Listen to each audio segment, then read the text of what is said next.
Okay. One down, one to go.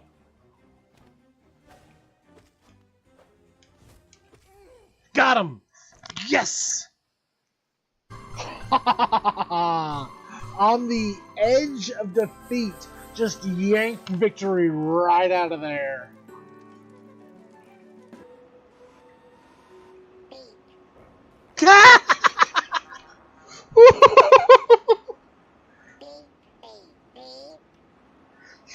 I hit spacebar to see if the penguin would jump.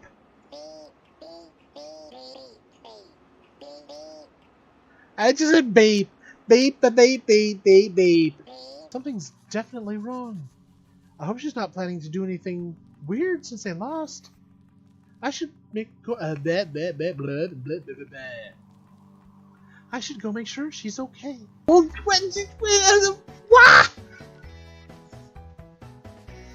Glockenspiel. It's just no,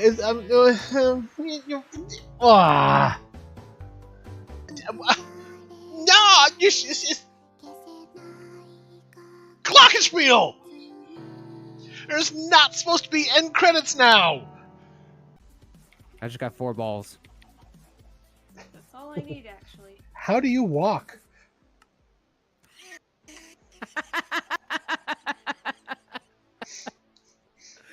God damn it. Oh, shit. Pardon me while I take a leak on the top of the Enterprise. That way I can go where no man has gone before. Damn it, Alec Nor. Alec Nor. Sing it.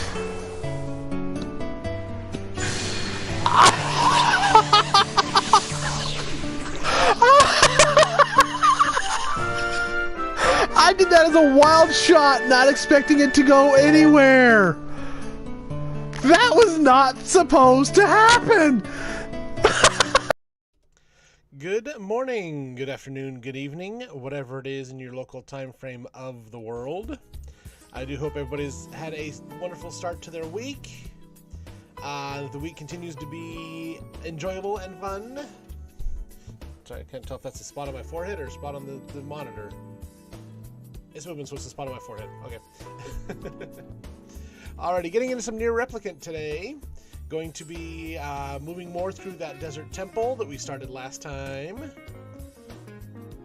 So let me go ahead and get into it. Make sure we got it going here. There we go. Alrighty. Oh, I'm going to go ahead and actually kill that music. Bring the game music back in. There we go.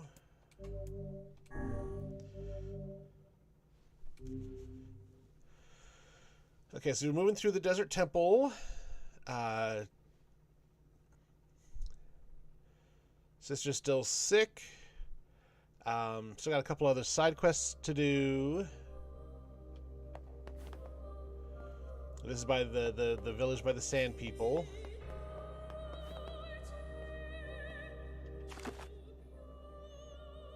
Yeah, Barren Temple. Okay,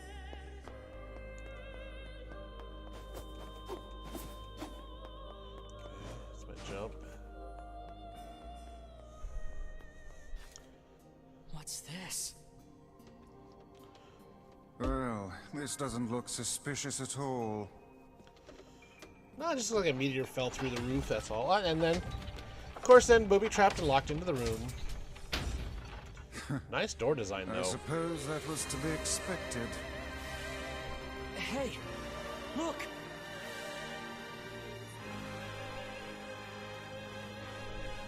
But there's the prince. Which is the prince and our partner, Kaine, underwear gal. They've been kidnapped by those blocks.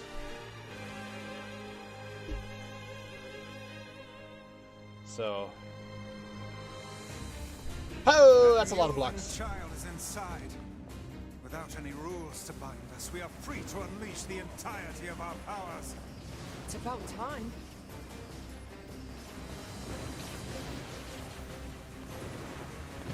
Ouch. is this thing?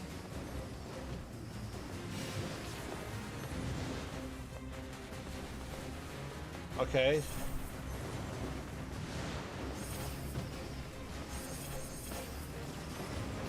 I detect magic within the glowing cubes.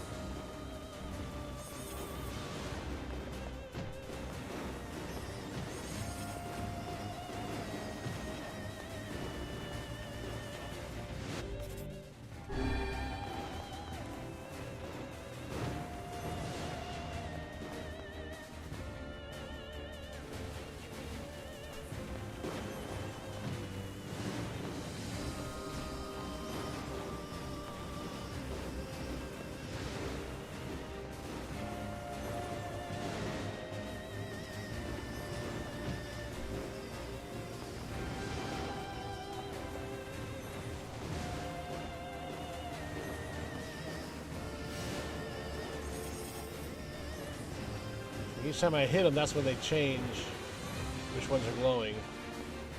Okay, now I got the top ring. Picking up a lot of lag for some sudden reason.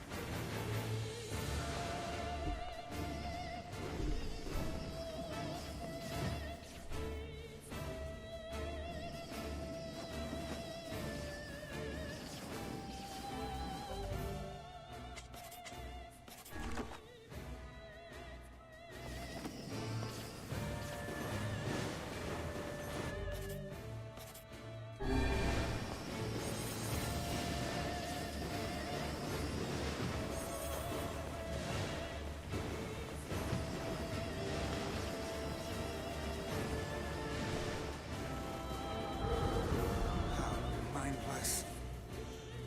Okay.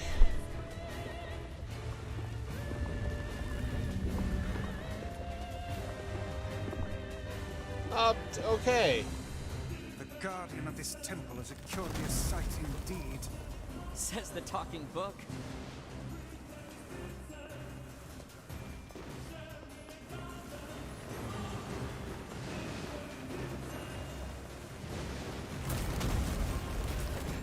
Okay.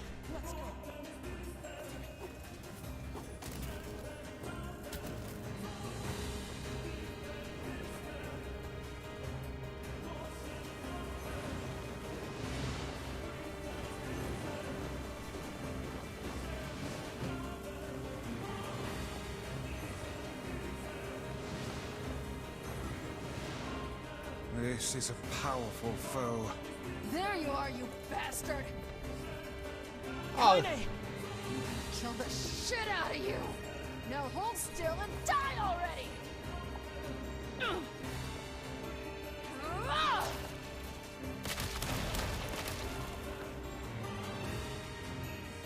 so we have to hit him with melee then instead of magic? Or not. They look a little upset with her. Woohoo! Nice dodge.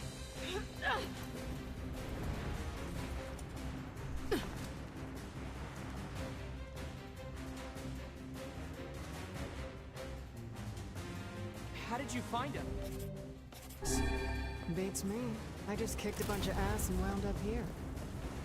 And without even bothering to get dressed. Fuck off, book. Kaime, the glowing cubes take priority. Screw your priorities! I'm gonna kill this thing my way!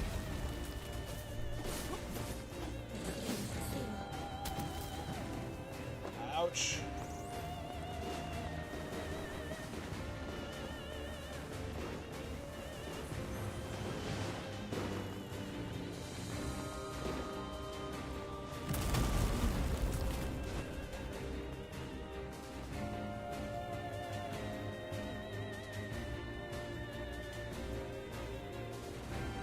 Okay. Yay, I managed to dodge that attack.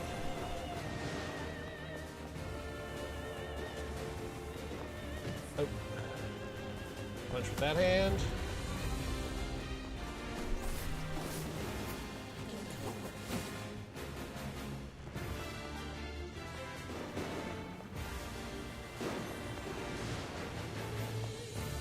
Took him down with that hand.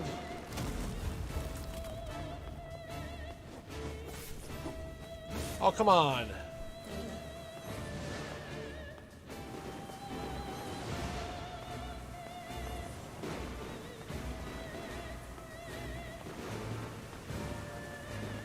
I'm gonna double fist it.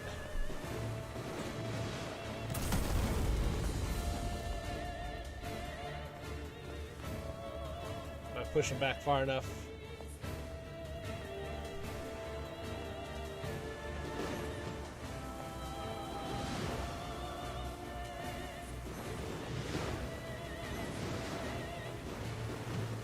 Oh. Last health salve.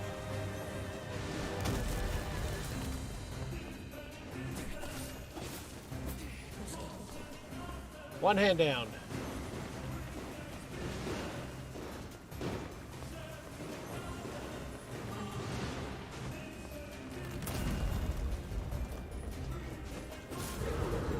Okay, he's got no more hands. What's he gonna do next?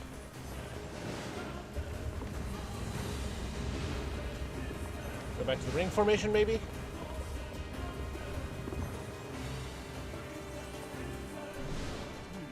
This should prove interesting.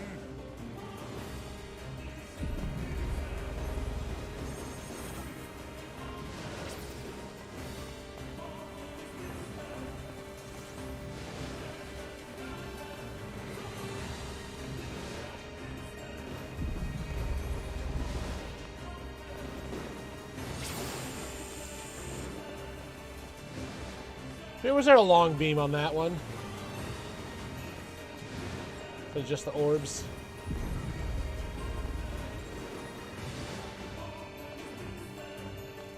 Okay.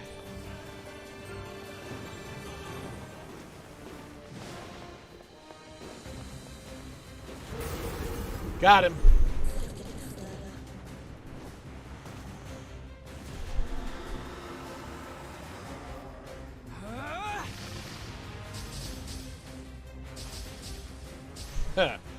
Big booms on the last one. You, sir, are all out of blocks.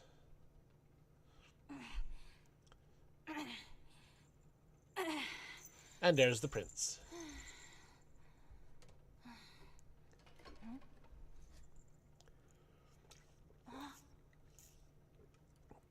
Is that his mask?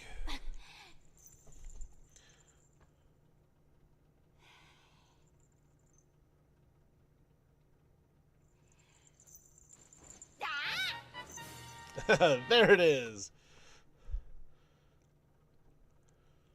June 6th is not my birthday, but it is the main character's birthday, so that's fine. Prince. My liege, have you any idea of the trouble we've... Ah, the royal mask. Our people have suffered since the king's death. I was too young to bridge the gap between our people and other civilizations. Trade had come to a halt. We lack food and water, and the people despair for it. This mask is an emblem of the king. With it, I can project a strong image to other lands, and our people can be prosperous once more.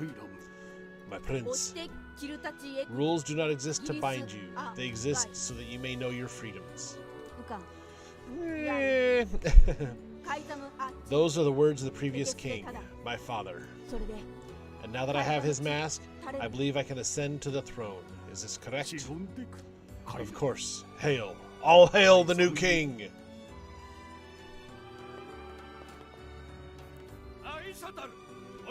We never forget a debt, no matter how much time has passed.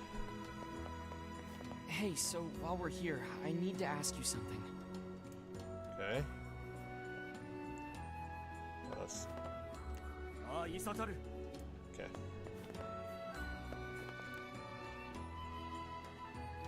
Because he's got the mask on top of his head instead of in front of his face.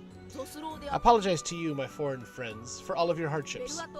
I swear by my new position as the King of Facade, I shall grant whatever you desire. Please, what is it I can do for you? Oh, no, that's all right. We were just happy to help. Nonsense. Speak your desire that I may see it done. I believe the Regent has just given us an order. I guess so. In that case, how about you make Rule 0? And have it say that if people don't like a rule, they can vote to change it. A splendid idea. Very well. What? But my king, this cannot be. Our people have long memories. We shall never forget the debt we owe you, no matter how hard the times. Such is the way of the masked people. And thus we shall grant your request.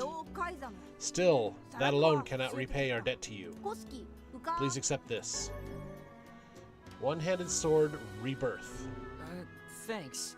But I think most of your praise belongs to someone else.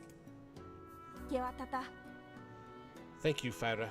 I'm sorry for all I put you through. It's not a problem.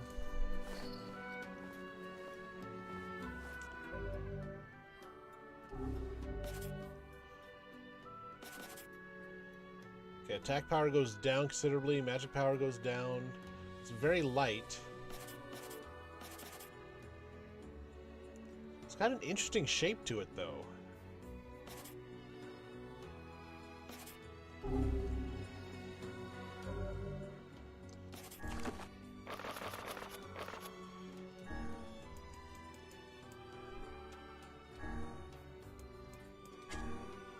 Four iron ore and a twisted ring to level it up.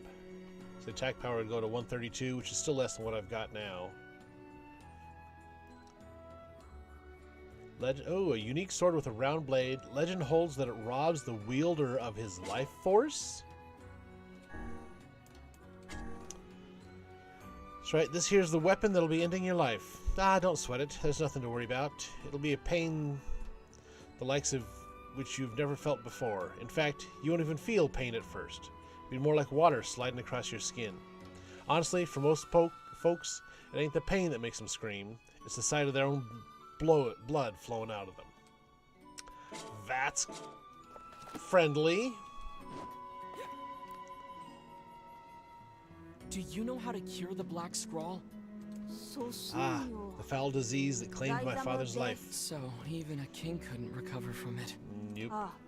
I fear everything we tried ended in failure. It seems there is no way around it.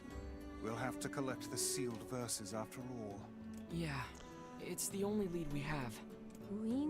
Pardon me, what are these sealed verses? We came across an old song that says if we find them all, we can cure the Black Scrawl. And yes, we are well aware that refrains penned by minstrels half in their cups are hardly a reliable source of information. I mean, there's nuggets of truth in every legend and tale and bard's song. So... Hey, I'll believe anything if there's even a sliver of hope it could help me save Yona. And I'll collect verses, orbs, crystals, magic goat meat, whatever.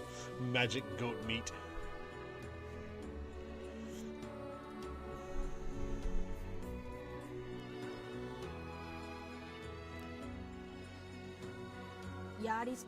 Sorry, we couldn't be of more help.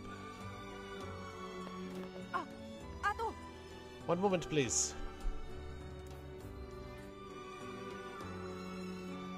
Can I ask you to visit us again? To return as friends? Of course. Just try not to get yourself kidnapped again. Of course, thank you. I promise to be careful. Dark wall magic. Erect a magical defensive barrier. Charge to increase the size. Ooh. See, now that would have been handy. I'm worried about Yona. Let's go back.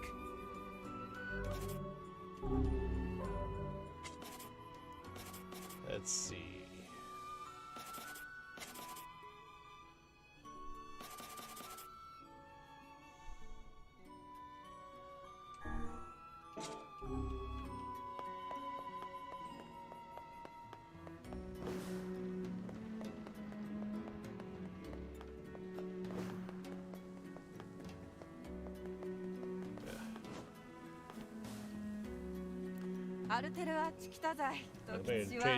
Trading materials, what you need. nothing really striking. So do I have a lot of any particular thing? Offstream, because we were still in the middle of that that temple, I didn't get any off-stream fishing or anything done. Probably sell some of these.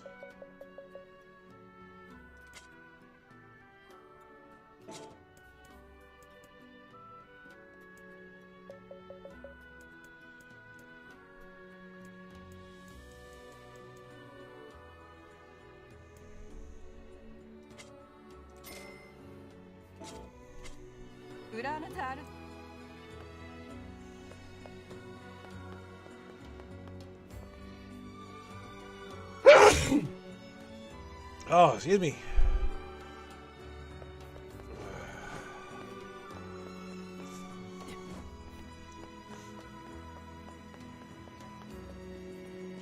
Pardon me, excuse me, coming through.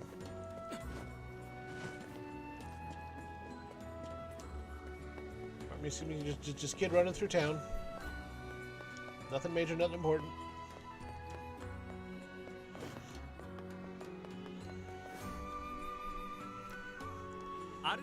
The strange things. Responsible for the trading of strange and unusual goods. We don't actually have some on hand. Aww.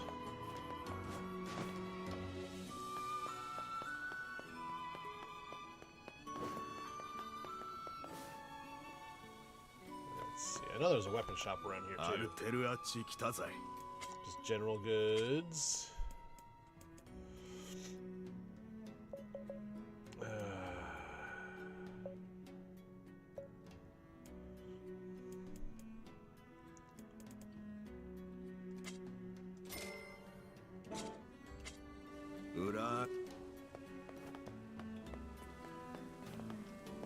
There we go, here's weapons. No, of course there's nothing. Okay, great.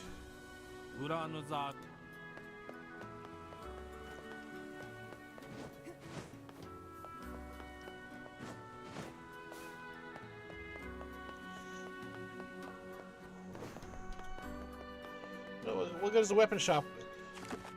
The strange item shop, they at least say, okay, hey, yeah, we don't have anything to sell you. But the, what was it? Is it under notes? Yeah, status. Okay, HP's full, MP's full, yeah. 2880 gold, but looking at the experience. So 4,700 more experience to the next level. 4,800.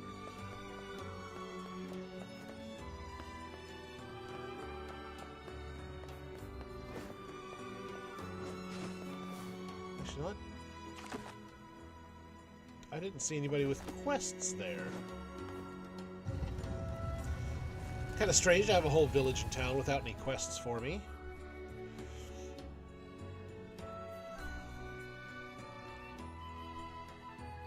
I also kind of thought that, I mean, there might even be one. I thought there might be one.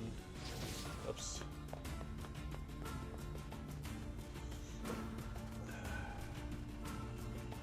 Let's see what this wall looks like.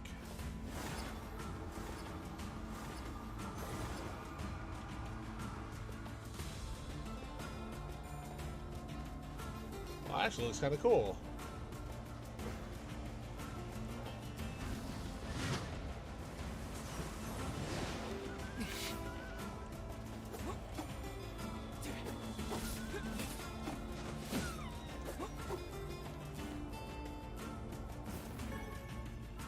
And it lasts for a bit, too.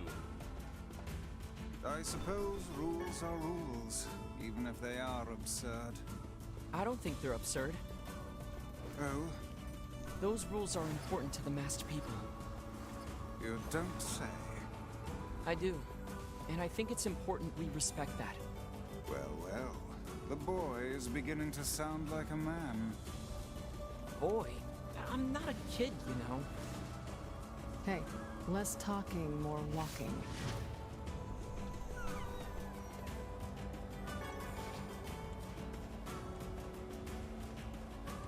It pulses and shimmers before it goes out. Okay.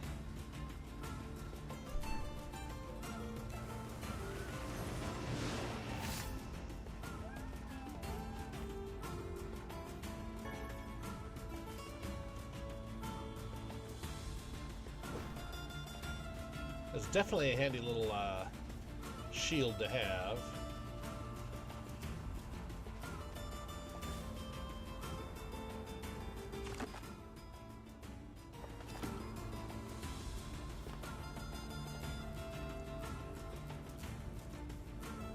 Is that the Barren Temple? Is that where I just was? No, Barren Temple's up over that way.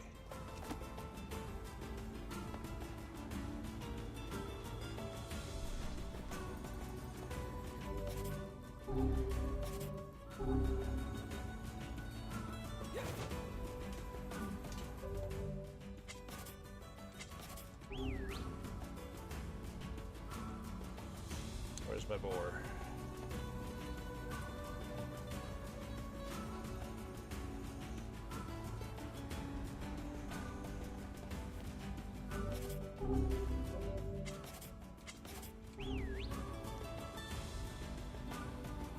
My boar isn't appearing. Okay.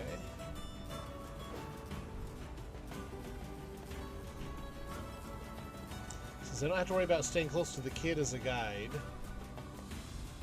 I'm gonna go for a shot at a little maneuver through the Dust Devil here.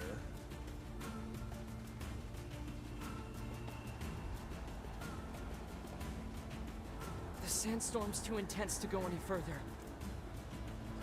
Not even gonna let me try.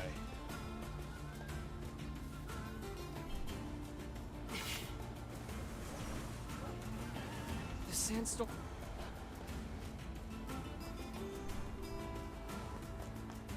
Okay.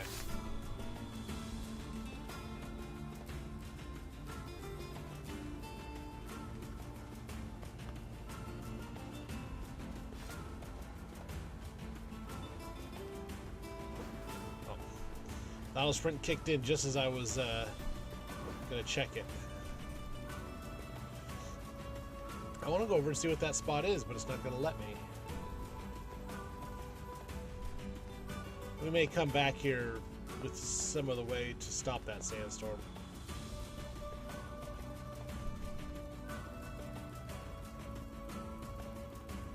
Nice music though.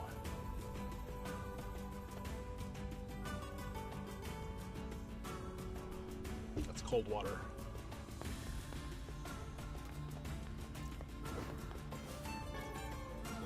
Iron ore.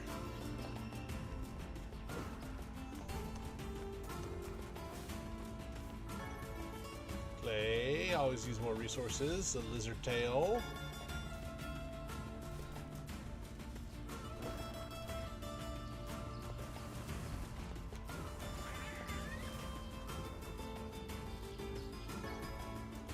Some good meat.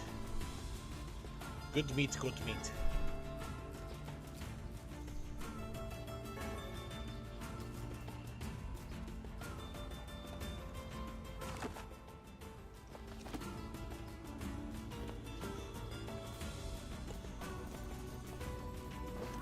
See a lizard.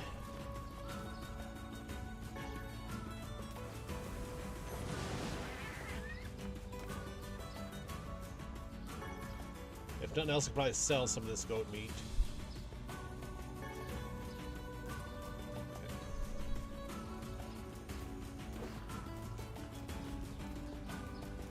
Is that a shiny? Couple of shinies I missed right there. Some lichen. Some clay.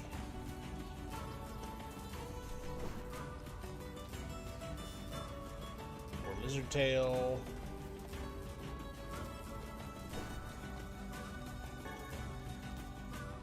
Medicinal herbs, good to have lots of those.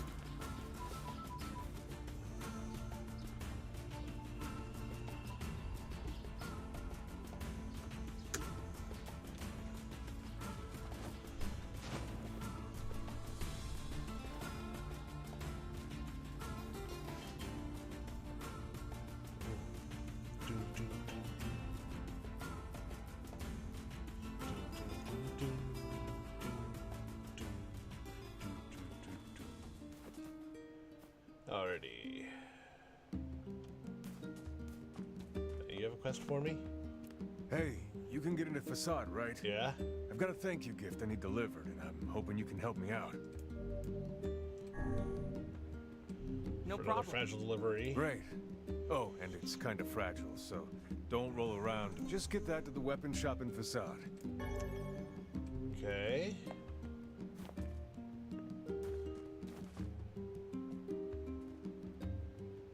Yeah, I'm gonna go ahead and do that one here right now, real quick.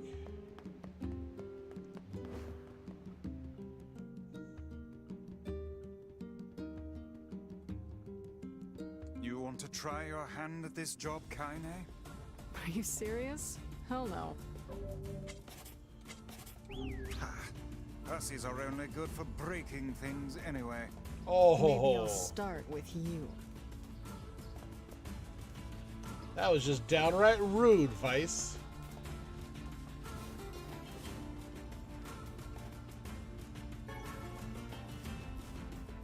Calling her a hussy.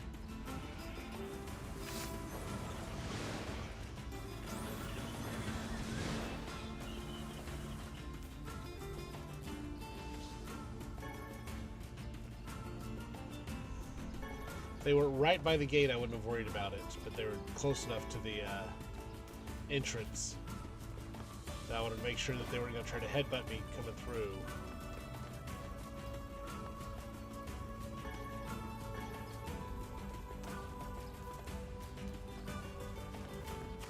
Because, yeah, Desert Sun down this way.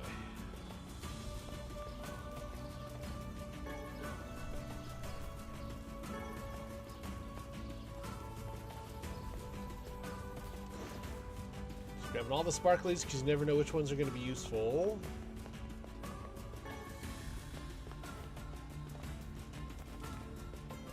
Thought I saw one over to this side too. There's a lizard there. And if nothing else, I can sell them. Can sell more lizard tails to get medicinal herbs and such if I need to.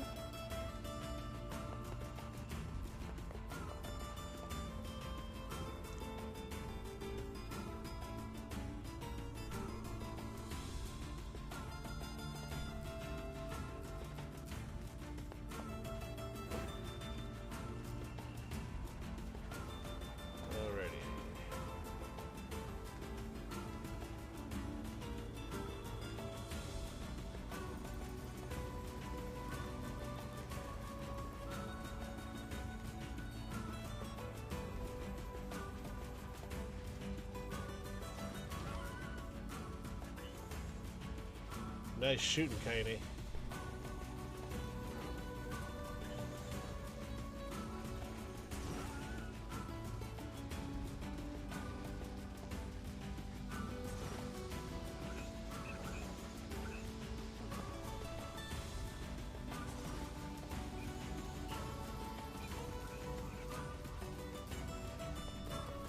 That's all I wanted. I just wanted to straight run this through as quickly as possible.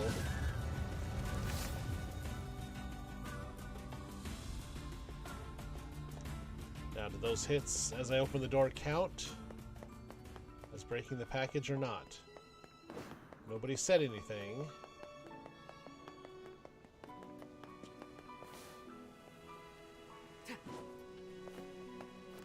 Hi there. I've got a parcel for you. For me?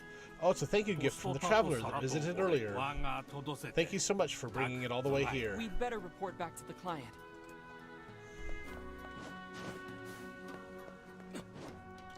Does he have a quest for us now, or is that just for the... I need to get my idiot son back here, pronto. Whoa. Do you always start conversations like that? I'm sorry, I'm sorry. I'm just so angry and worried right now. Please forgive me.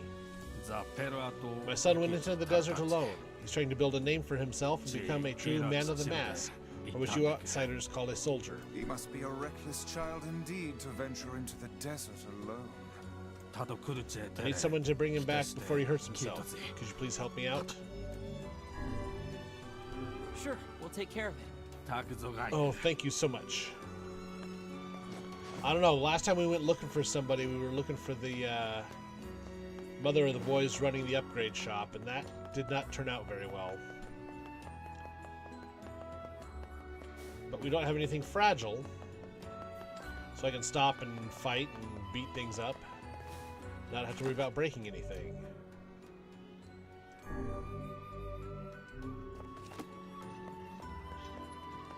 So that'll make it a bit more, a bit easier to do.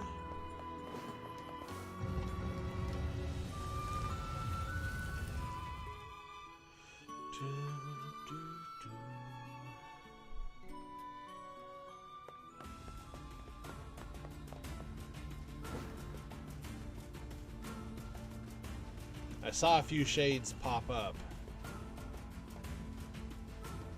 when we were coming through before.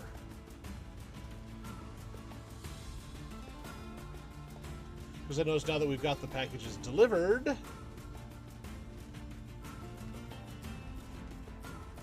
there's no shades out here. Hey, are you the one who wants to become a man of the mask? Your father's worried about you. My father sent you to take me back, didn't he? The desert's dangerous. We should head back together. No, I'm not leaving. I just found a wolf's den. If I go right now, I can take them all out and be a hero. What? That's even more dangerous. I can't be a man of the mask if I fear for my life. I shall slay these beasts for the sake of my homeland. Hey, wait! If he speaks the truth, then I fear the boy is in grave danger. Yeah, we'd better catch him before he reaches the den. It is my experience that youth is simply a synonym for stupidity. Oh, come on. He just wants to protect his city. I think it's nice. Oh, yeah. The sandstorm's too intense to... Wait, weren't you the guardian of your village, Kaine? Yeah, but look, all I'm saying is, don't talk to me. Oh, is your mouth too full of sand to formulate a crude response? Fuck off and die, book.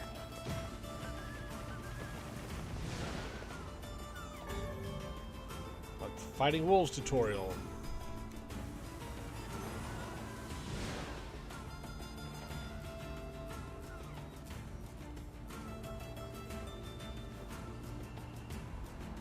We lost him. Let's go check the wolf's den. The sandstorm's too in...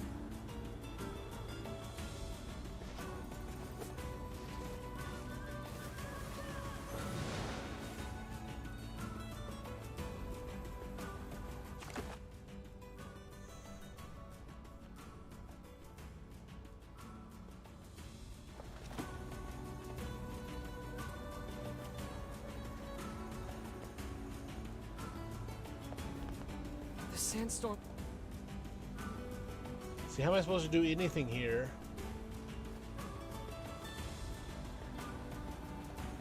The sandstorm... If I can't get through the sandstorm, right? There's got to be some way to stop that sandstorm. That's the only way I'm going to be able to do anything in there.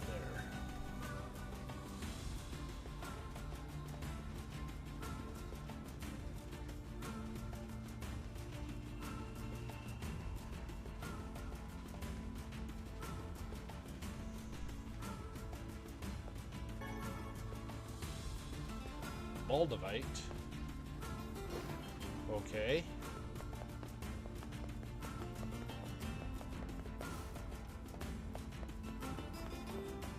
Hello here, Doc.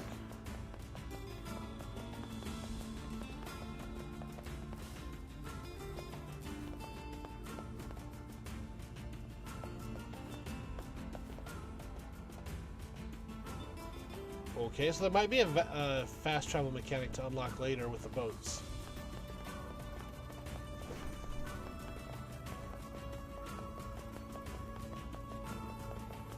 So I can't see them having that boat there and one on the Northern Plains area too.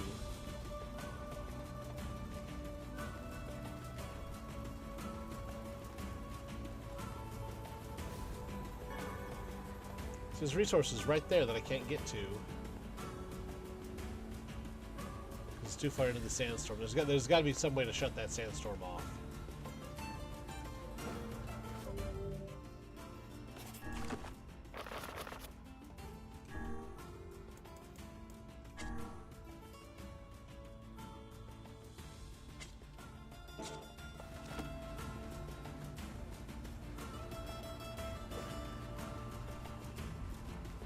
love to not let them fight alone, but I just have no idea where the den is and how to get to it.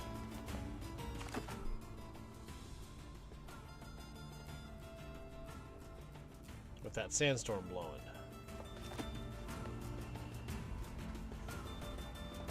So that may be a thing to research and come back to another time.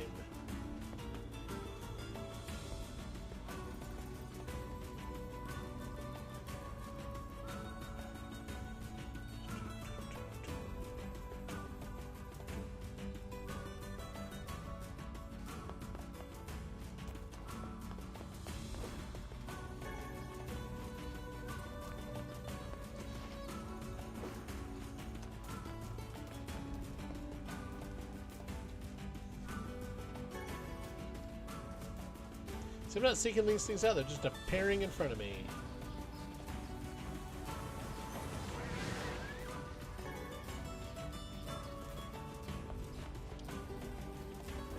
Just grabbing all the shinies. Wrong way.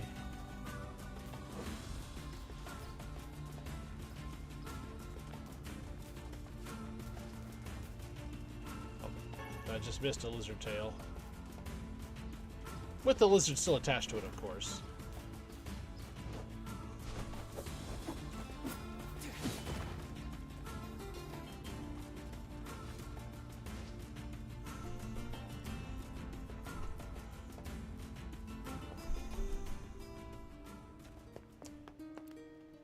Your delivery is complete.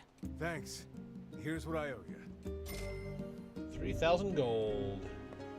Nice chunk of change.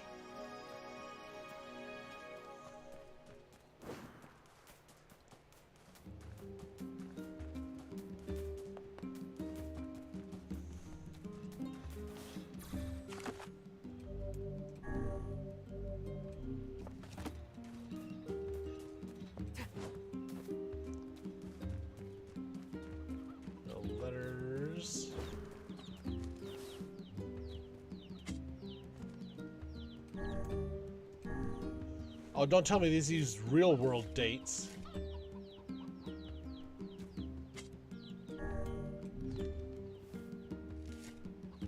Please don't tell me the planting uses real world time. I'm gonna have to open this up each actual real world day and check on these plants, aren't I?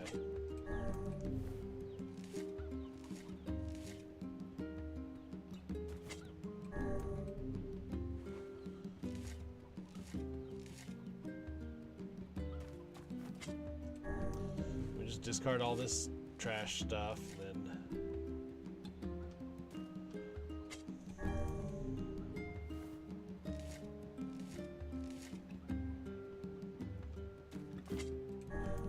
I'll do gardening and other stuff off stream.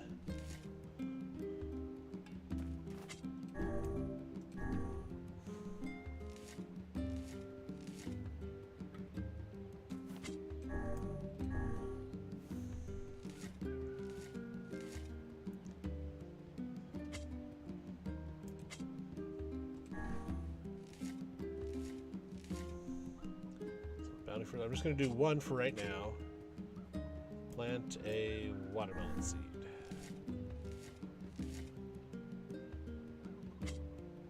And water it.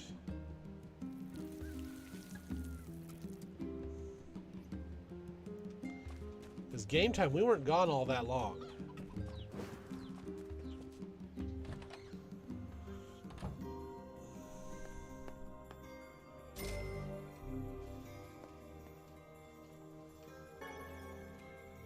Drop. Yona? Oh, hey. How are you feeling? Better, now that I'm taking the medicine you brought. Good. She's feeling better. By the way, are you gonna stay here today?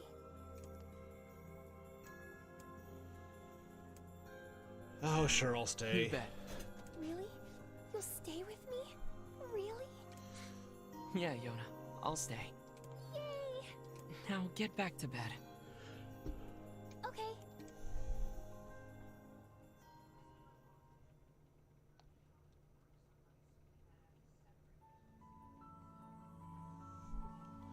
hear a voice.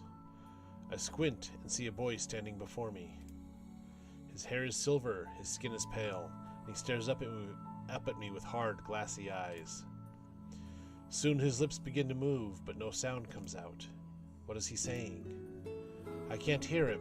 I can't hear him. I can't hear him. I can't hear him. I can't. I try to leave, but something about the boy holds my gaze. I watch his face, expressionless, as his lips slowly flutter. What is he trying to say?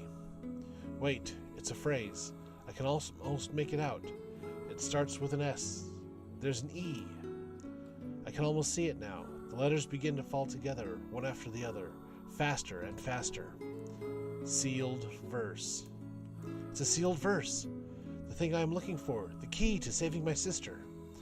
I stare at the boy with renewed ferocity, trying desperately to make out his next word. D-R-E-A-M. Dream? What? What the hell does that mean? The lips move again, faster now. I can't follow them. Damn it, I can't make it out. I want to scream. I want to tear the walls down around me. But instead, I force myself to be calm. I can do this. I can do it for Yona. Slowly, ever so slowly, I parse out the letters that make up his final words. F-O-R-E-S-T-O-F-M-Y-T-H. A dream in the forest of myth.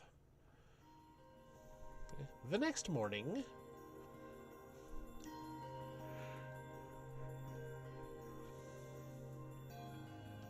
Just a dream. Even in my dreams, I'm hunting sealed verses.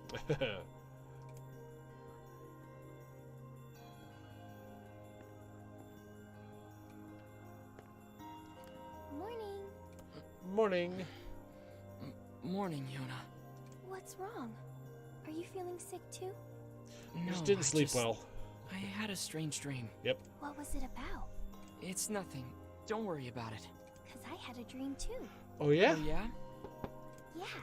Me and this boy were playing a game together. What kind of game? It was called Guess the Words. I think he made it up because I never heard of it before. How did it work? The boy would move his mouth, but no words would come out. Then I had to guess what he was trying to say. She had the same dream. It was hard. I wanted to play hide and seek, but we had to play his dumb game instead. So what did he say? I don't know. All I could figure out was dream and forest of myth. But don't worry, I'm gonna study hard. She had so the that next same time I can figure out dream. everything. We should play a game together sometime too. Sure, Yona. I'll be waiting for that watermelon. Okay. Got one growing.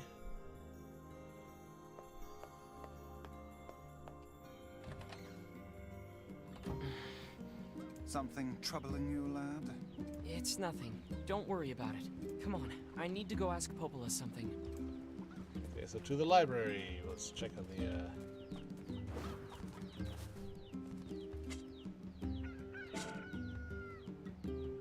Okay.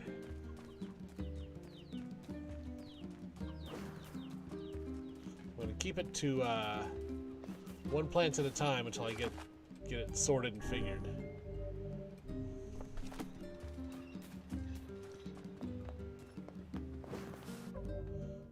Do I have any quests?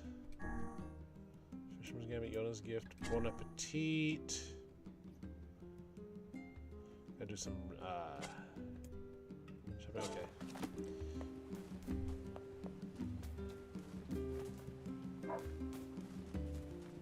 See if new items have been unlocked at the weapon shop.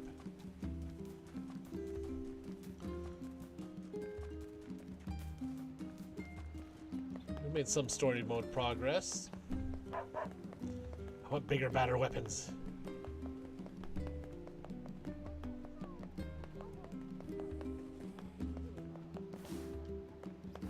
Welcome. We've got a wonderful line of weapons to choose from. Anything? Nope. No, you Thanks don't. for your support. So you got a wonderful line of weapons, but there's nothing there. Excuse me, but have you seen my son? I don't think so. Why? Is something wrong? When I got home, I found a note from him that said he was leaving and not to look for him. What if he's left the village? Please, you have to help me.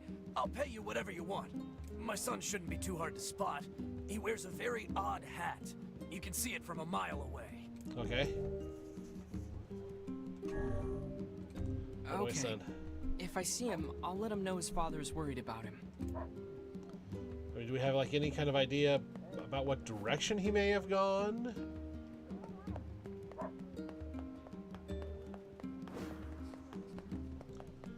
I mean, is he still in the village?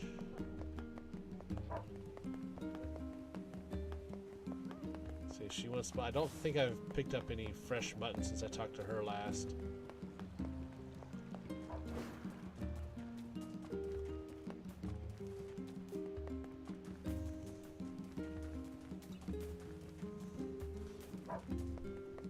Probably out the direction towards the seaside town to find the sun. I need to go out that way and do some fishing and things anyway.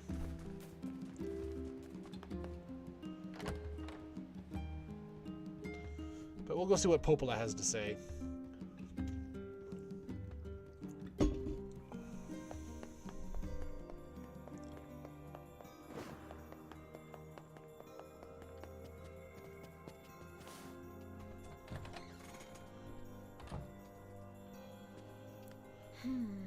What's up, Popola?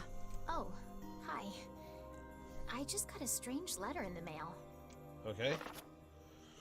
This letter finds you well. I'm writing in hopes of bringing your attention to a certain dream issue of concern regarding recent events in Dream the Village. I was hoping I might be able to get your advice, Dream, on the matter. Recently, there have been dream reports. Dream of a certain dream. Yeah. That is certainly one bizarre piece of writing. Thinking other people are having the same Who's it dream that from? we just did. The mayor of a small village in the Forest of Myth. It's a wooded area up north. The Forest of Myth? They're usually a Okay. bright and cheerful group of people. Something like this is very out of character for them. I have a bad feeling about this. I'll check it out. Yep. You will? But, Don't worry about it. I've got business there anyway. oh, well, alright. Thank you. Next, we recently found out a sealed verse is in the Forest of Myth.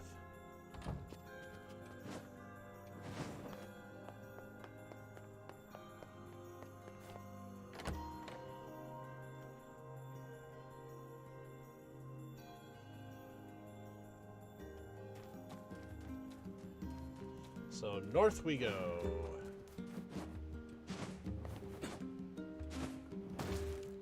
Boom. Hard landing.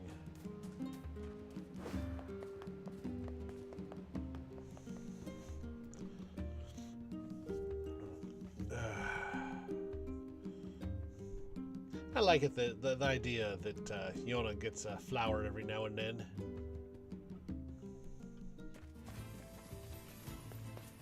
And some shades.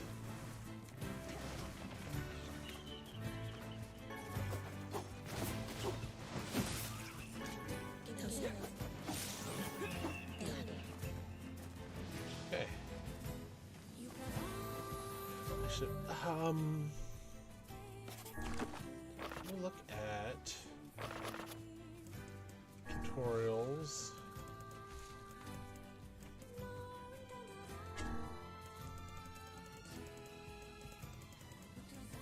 Fighting wolves. Plus you text. Okay. Pff. That was less than helpful.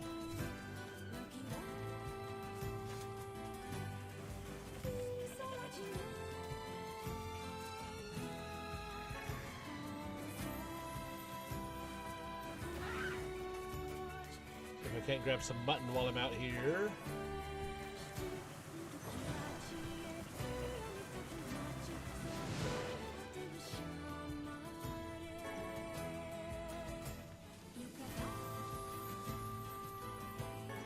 That lady who wants me to trade in the mutton to her.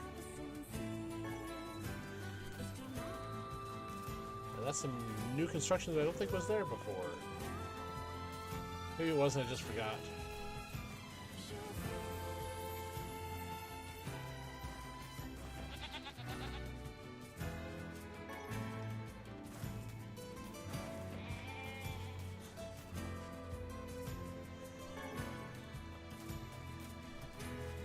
That should be enough mutton for now. Forest Smith back on the other side of the bridge, okay.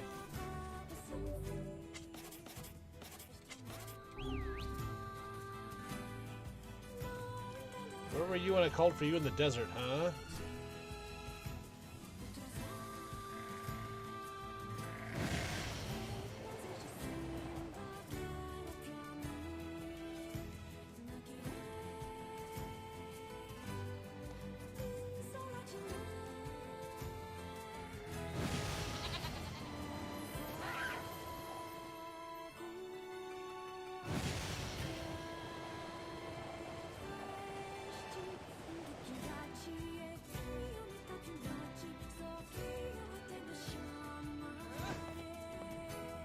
Okay, I guess we're going to automatically hop off to go up the path to the Forest of Myth.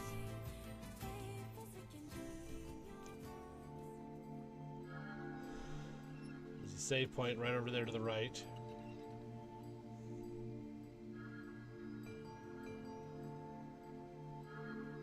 Very shiny, sparkly kind of place. It sure is quiet here. Such silence bodes ill. There's trouble on the way. I'm certain of it. You know, a little optimism now and then wouldn't hurt, Vice. Such cheek. Okay,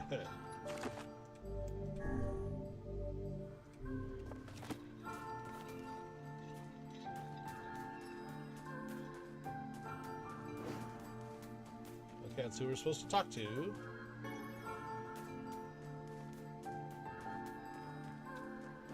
I'm going to look around for just a minute here. It's a very shiny, sparkly area.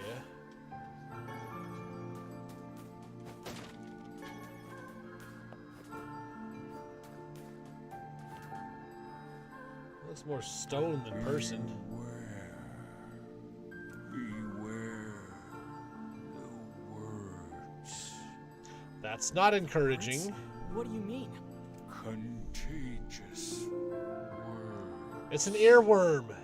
This is the song that doesn't end. Goes on and on, my friend. Those who dream? Hold a moment.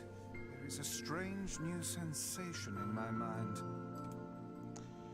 Vice's voice rose in a quizzical way. It is not quizzical. What's going on? The villager's body shuddered as he slowly opened his eyes. Perhaps we should start by asking this man. Who are you? We heard something happened to this village, so we came to see if we could help. The mayor stared at Elecnor and Vice. If you can speak to me, I must have caught you in my dream. In your dream? The mayor explained. In the past weeks, a mysterious disease called the Death Dream has spread across the Forest of Myth. Those who caught it were cursed to fall asleep and live forever within the world of their own dreams. The village mayor had determined the Death Dream was spread from person to person by spoken words, but before he could learn more, the disease took him as well. Vice stared at the mayor, his mouth twitching slightly. Now see here. He Are said, you saying that we have been absorbed into your dream? Well, yes. said the mayor. I think you have. In other words, Said Elecnor. we've caught the Death Dream? Before the mayor could confirm Elecnor's suspicion, Vice exploded with rage. Ridiculous. Preposterous. Completely unfathomable on every conceivable level. I don't even recall falling asleep. That's just how the death dream works. You just slip right from being awake to being asleep without realizing it. Though polite, the mayor was clearly trying to brush aside the book's remarks. My remarks are not to be brushed aside, fool. The mayor twisted his mouth into an embarrassed grimace, then quickly changed the subject to who Elecnor had seen and what they had discussed since coming to the village. Something there must have caused you to enter my dream. Said the mayor. A certain conversation, a specific word, something. Elecnor and Vice racked their brains but could find no easy solutions. There were simply too many words to consider, too much random chatter, too many meaningless conversations. Grimoire Vice does not engage in meaningless conversations. The mere suggestion that Vice chose his words carelessly seemed to sting his pride. It does not seem to sting my pride, you bloated gasbag of a narrator. Nothing like a little, fourth wall It has Not demolished break. it utterly. Not necessarily breaking the fourth wall, but nudging and pushing against it slightly. Irritated, Vice looked skyward, as if searching for answers in the heavens. I was doing no such thing. Just leave me alone already. The anger created by his harsh words bled over to Elecnor like a contagion. Wait, said Elecnor suddenly. Did someone just say contagion? Yes, I believe so. What of it? Well, that villager told us to watch out for contagious words, right? The mayor leaned forward with renewed interest, pushing a startled Vice aside in the process. You must have said something, right? Said the mayor.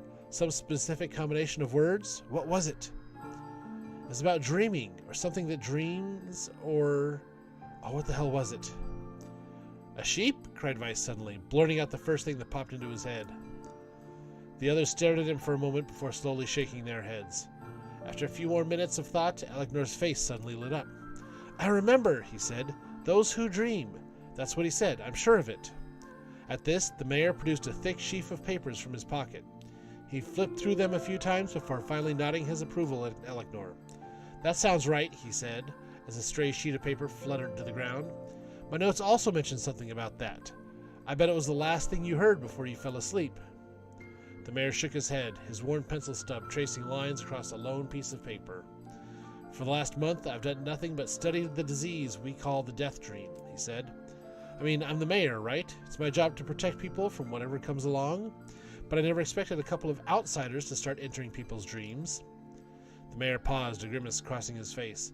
I should probably be taking notes or something. Vice immediately fired back. I applaud the force of will it takes to research a disease in your dreams, he said. But perhaps we should bend your efforts to escaping this place instead of trying to understand it. The mayor's hand tightened around his pencil, snapping off the tip. I've tried to escape. From the very first moment I realized I was locked inside my own dream, I've been looking for a way out, but I don't think it exists. I mean, this is my dream, right? If there was an exit, I'd know about it. He paused for a moment, his unfocused eyes staring at nothing. My village was beautiful, he said to no one in particular, and it was filled with the most wonderful people you could ever hope to meet. But once this disease took hold, things changed.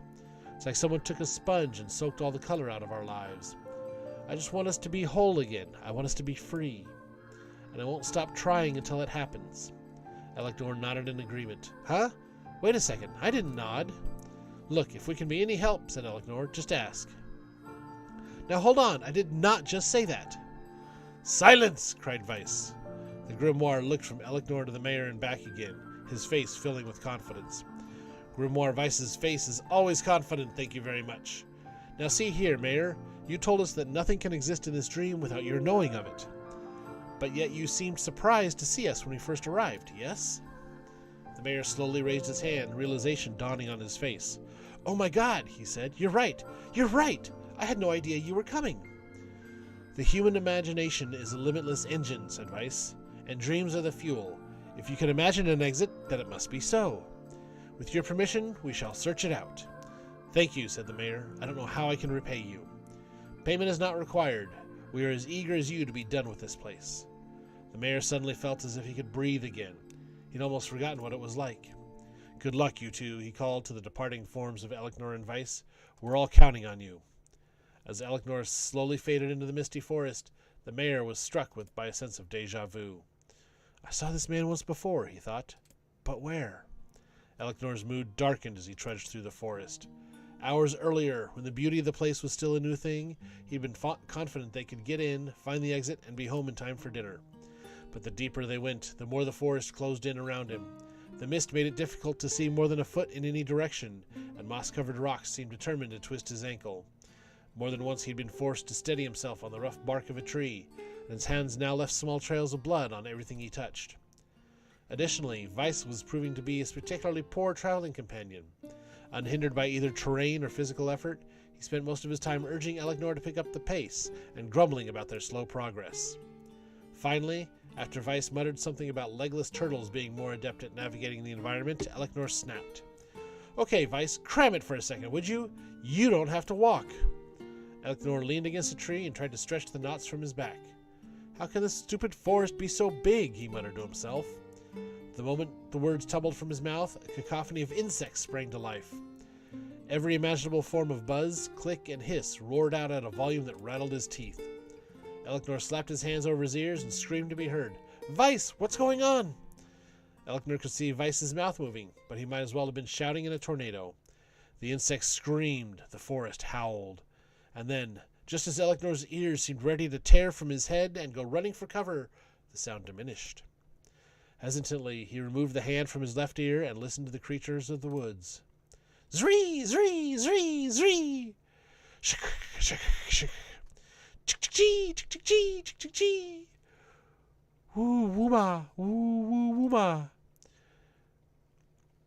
Shik, shik, seek, shik, shik, shik, shik, seek. As the insect symphony dimmed another decibel, Elknor began to detect patterns in the sound. This isn't random, he thought. It's not just white noise, it's something else. The insects weren't just calling out, they were asking a question. One with it is lacking, 2 with it is ideal, 3 with it is dangerous. What is it? By my pages, is this a riddle? I guess so. I mean, it feels sort of forced, but maybe it's the key to getting out of this place. Then I leave it to you to answer. 1 with it is lacking, 2 with it is ideal, 3 with it is dangerous. What is it?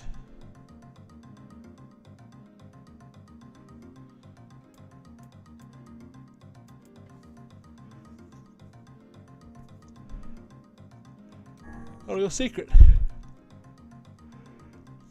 Inwardly furious that Weiss left the task to him, Elknor sighed and gave the only answer that made sense. It's a secret, right? The sound of the insects stopped as suddenly as it began. The forest undergrowth parted before Elknor like a rippling wave, opening a new path. These forest arthropods are making a road for us, said Weiss with glee. Pleased at passing the test, Elknor moved on with new intensity. The path offered his body relief from the undergrowth, but gave even greater cheer to his mind. As long as they were on a path, their journey had a purpose. I guess the forest has accepted us, huh? Said Elknor after a bit. Weiss spun around to face his companion. Do not mistake the will of this forest for some happy pet you can suddenly befriend. We have no idea where this path leads. As Weiss finished speaking, the pair turned a corner and found themselves facing a clear forest spring. Smiling, Elknor picked up a small rock and sent it skipping across the forest surface of the water. Good heavens, said Weiss. His surprise was understandable. Each time the rock struck the surface of the water, a musical note rang out. When the rock finally stopped moving and sank to the bottom of the spring, the ripples it left behind came together to form words. I enter through the window but break no glass. When night falls, I vanish. What am I? Absurdly easy, barked Weiss. Now answer it. Elknor grit his teeth and tried not to reach out and strangle his companion. He's right after all. This one is pretty easy. I enter through the window but break no glass. When night falls, I vanish. What am I? Light. Sunlight. A plume of water suddenly burst from the spring. Sunlight filtered through the trees and reflected off the plume, creating a shimmering rainbow that spanned the entire horizon. In all my years, said Weiss softly, I have never seen such a sight. Perhaps I have misunderstood the intentions of this place. Hey, look, cried Elknor, awaking Weiss from his daze. There's a house or something over there. Glancing in the direction of his friend's extended hand, Weiss saw a small cottage nestled among the trees. That's weird, isn't it, Weiss? I mean, who would build a house all the way out here? Elknor walked over and pounded on the door. After a minute of solid banging, the door cracked open and a small man peered out.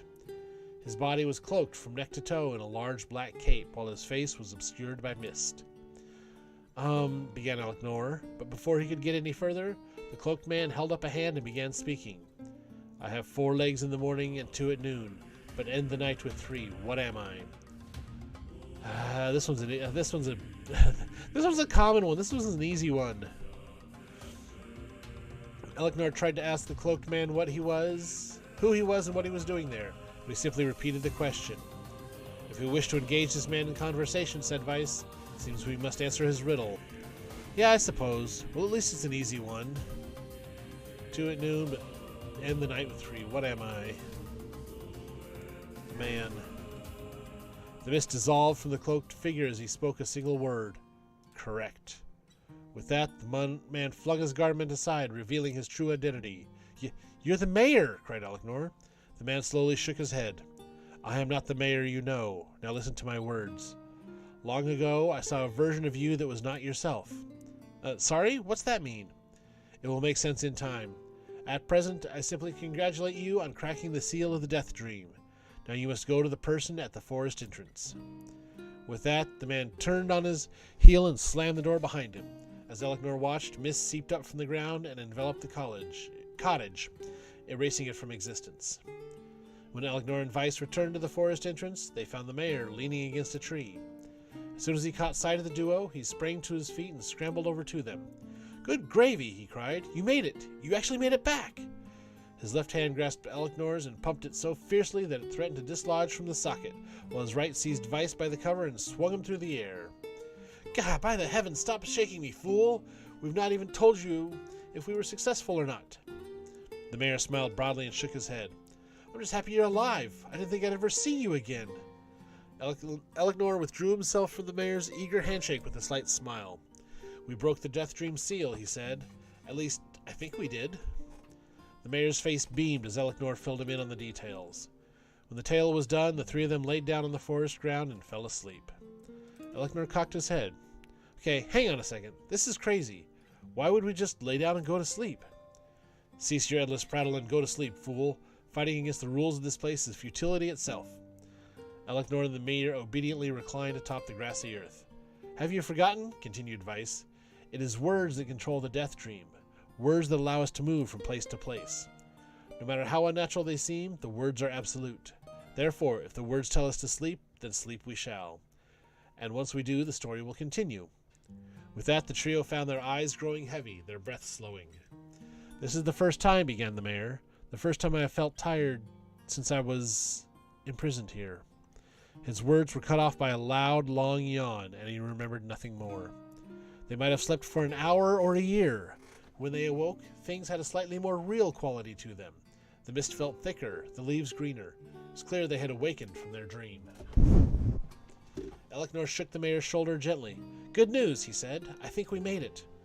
Oh, wow, said the mayor in an awed voice. We did. I'm back. He blinked once, and then again, as if not quite believing the sight before him. You two have no idea how much this means. Sorry, my nose won't stop itching. The Death Dream was spreading through our village, and I wanted to... Well, I thought I could figure out how to stop it, but I guess that wasn't the case. I must have caught the disease and become trapped in my own dream. The mayor started to stand, then collapsed back to the earth. He stared at his legs as if trying to remember how they worked, then glanced at Aleknor and shrugged. Without a word, the young man reached down and pulled the mayor to his feet. Real life may take some getting used to, said the mayor, as a wry smile crossed his lips. You shall relearn in short order, I am sure, said Weiss. For now, you should return to your home and rest. No, said the mayor, swaying on unsteady feet. No, I can't. Some of the villagers are still trapped in the Death Dream. I have to save them. The mayor slowly made his way to the divine tree in the center of the village, then bowed his head and prayed silently. This is a holy tree, he explained when the prayer was finished. It's the guardian of our village's history and memories. Superstition will only make our mission harder, muttered Weiss. We should not put our faith in the gods. The mayor shook his head. Not the gods, the words. Legend says that our tree is home to a powerful magic known as a sealed verse. Aleknor and Weiss could not contain their surprise. It seemed a goal had been found in the most unexpected of places. I say, muttered Weiss, this is certainly a stroke of luck. As the three of them said their goodbyes, Aleknor mentioned the strange man who had given them the third riddle and the mysterious words he had left them with.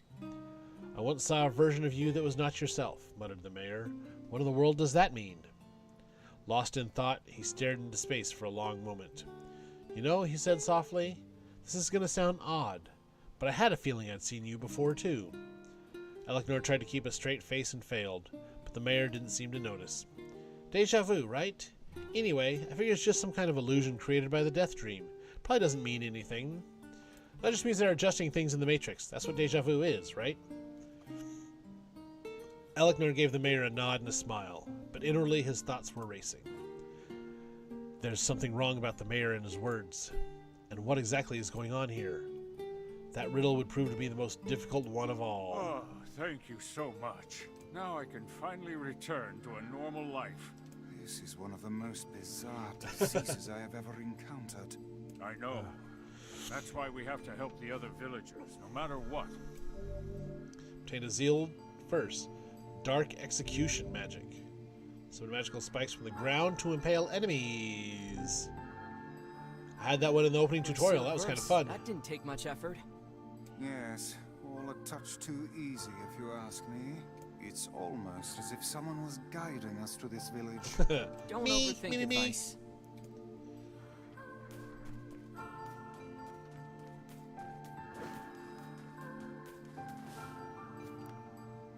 This person must be dreaming too. It would appear that way, yes. Can't say I'm very excited to go back there. That dream world sort of creeps me out. Perhaps you should spend less time complaining and more time getting on with the mission. Yeah. Is it going to have to do something, or is it going to be more... How long... This is my box. My prison is tucked beneath a stairway in the long, unused catacombs of some infinite castle. Outside I hear the sounds of a funeral dirge that plays without end. Light has no place here. Wind is a forgotten friend. I pray for death to come, but he forsakes me. Time passes. An eternity slips by in a single tick of the clock.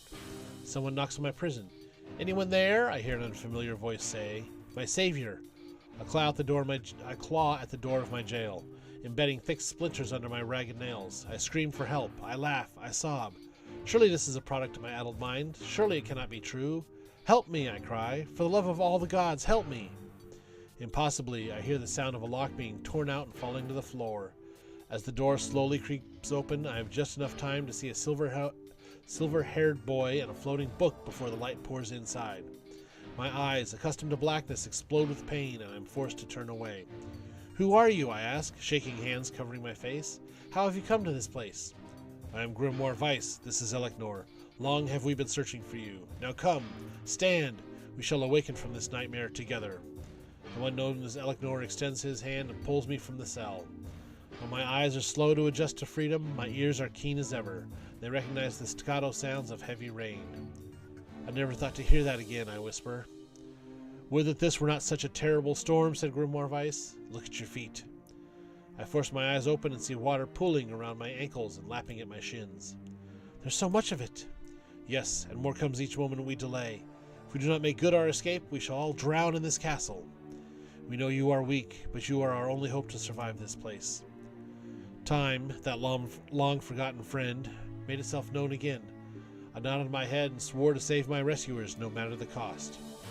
The castle catacombs are a maze, twisting upon themselves like the endless entrails of a giant. I squint down the corridors and proceed north.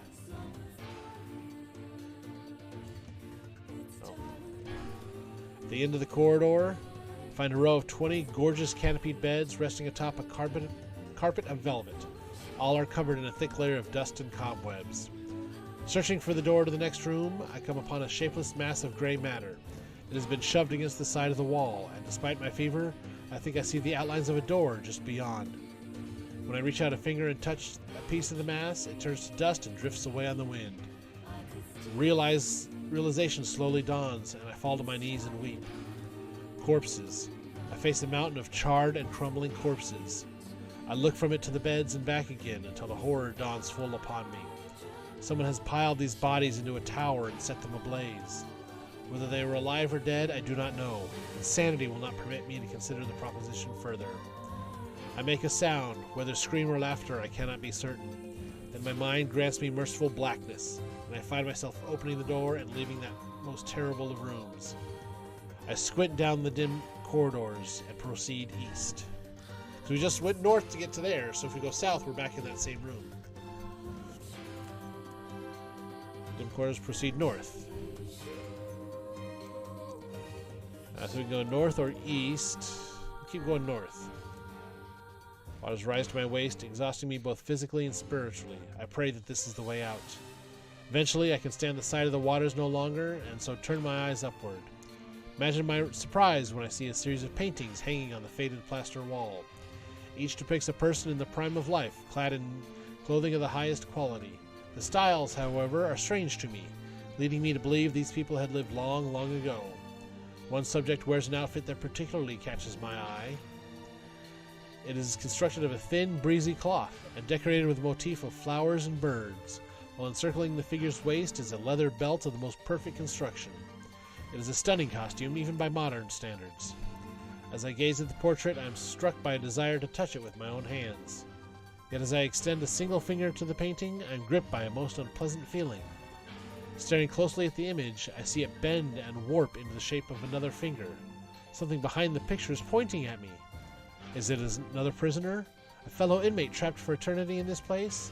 I cannot let it pass, so I seize the portrait with both hands and throw it into the water. The wall is hollow behind the painting, and inside I can just make out a body. Whether or not this is a prisoner, there would be no rescue. The poor soul is long dead. Scraps of clothing lie on the floor around the bones. Only a small amount of the fabric has survived, but it features the same delicate designs that were depicted in the portrait. I've been admiring a row of corpses, blocked from view by portraits of each victim at their pinnacle. Enough. Shielding my eyes, I paddle forward through the water. I squint down the dim corridors. I guess I'm going south. So we'll go east this time. Red carpet squishes beneath my feet as I approach the center of the room. Once there, I behold a beautiful dining table upon which rests china and silver of the finest construction, as well as the remains of a fantastic feast. As my eyes continue to adjust, I see many chairs surrounding the table, each holding a dinner guest. Noticing movement, I approach the chair at the table's head, but as the truth of the matter dawns on me, I recoil in horror. The host of the feast is a corpse, as are all the invited guests. An army of foul, wriggling insects have made homes in their remains, and this is the movement I saw. This once splendid feast was now nothing more than a requiem for the damned. I take a moment to steady my shaking hands, then slowly back away from the table. Desperate to lose sight of the abomination before me, my gaze lands on the chairs upon which the dead were seated. This is a mistake, for the chairs to be even more terrible than the feast itself. Each one is covered in a layer of spikes that run from the seat up the back and down the arms. This explains the color of the carpet beneath my feet. I can only pray that the unfortunate diners were dead when the meal began. For if not, it is a simple task to envision the agonized screams that must have sprung forth from their mouths. My mind grasps frantically at the possibility that these souls have committed some terrible crime for which this was punishment.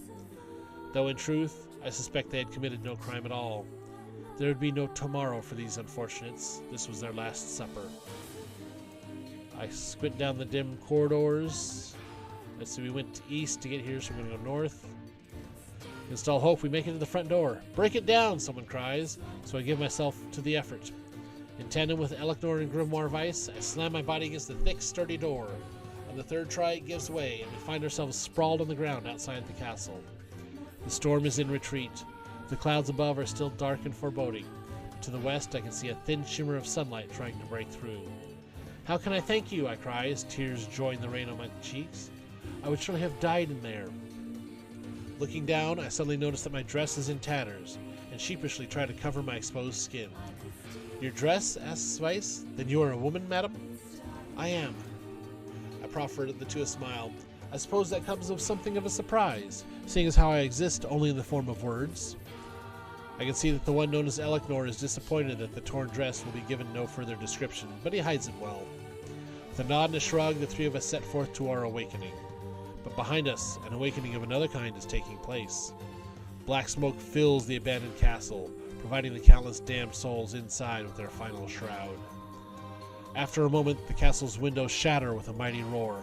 A fresh breeze blows through the hallways and corridors, clearing the smoke away for good. As we watch in awe, uncountable black shadows slowly flicker to life, crossing to and fro in front of the broken windows. The castle's dead have awakened to their new life as shades. You have anything to say about that? Hopefully there will be no labyrinth next time. I hear that. Thank you so much for saving me. I never You're want to welcome. have a dream like that again.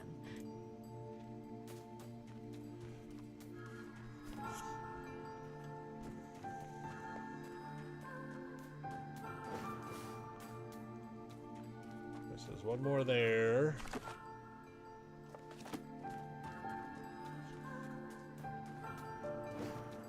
the mayor.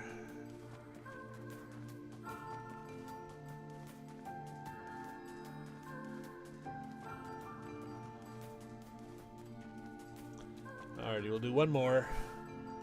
And another victim.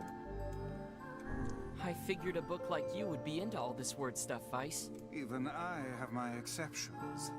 Now let's be off. Colony of massive sculptures was visible in the distance, their tall forms scraping against the sky. Vice and Elecnor had never seen such a sight, and their eyes widened as they tried to take it in. Those buildings must be huge if we can see them from this far away. What do you think, Vice?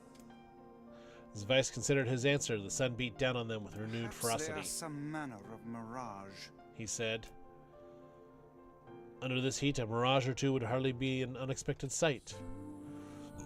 Elecnor nodded and wiped the sweat off his brow, leaving a trail of sand in its place. He thought he'd never been so thirsty. The ancient road on which they walked was black and cracked with age. Here and there, thin wisps of grass pushed up through the rocky surface, as if defying those who had laid this material down over their home. The heat reflecting from the road made Elecnor lightheaded. His feet hurting, he crouched down to rest. I don't know how much longer I can do this. Is someone playing a joke on us or what? The complaining had already begun. Vice tried not to let his eyes roll too much. A joke, he said? No, no joke. This road leads to the city of art. Perhaps the path itself is simply some manner of grand artistic work. You don't sound very sure of yourself there. Oh, my nose. Sorry. Perhaps not, but thinking of it in this way might make it easier for you to bear. Elecnor glanced at Vice's grinning face, shook his head, and resumed walking. As time passed, Elecnor's feet grew more painful, and his throat drier than he thought possible. He tried not to look further than the next step ahead, because the bright sunlight made him hesitant to trust his own senses. "We're definitely getting closer," said Vice, in an effort to cheer his companion. "Yes, this much is certain." Encouraged, Elecnor lifted his gaze.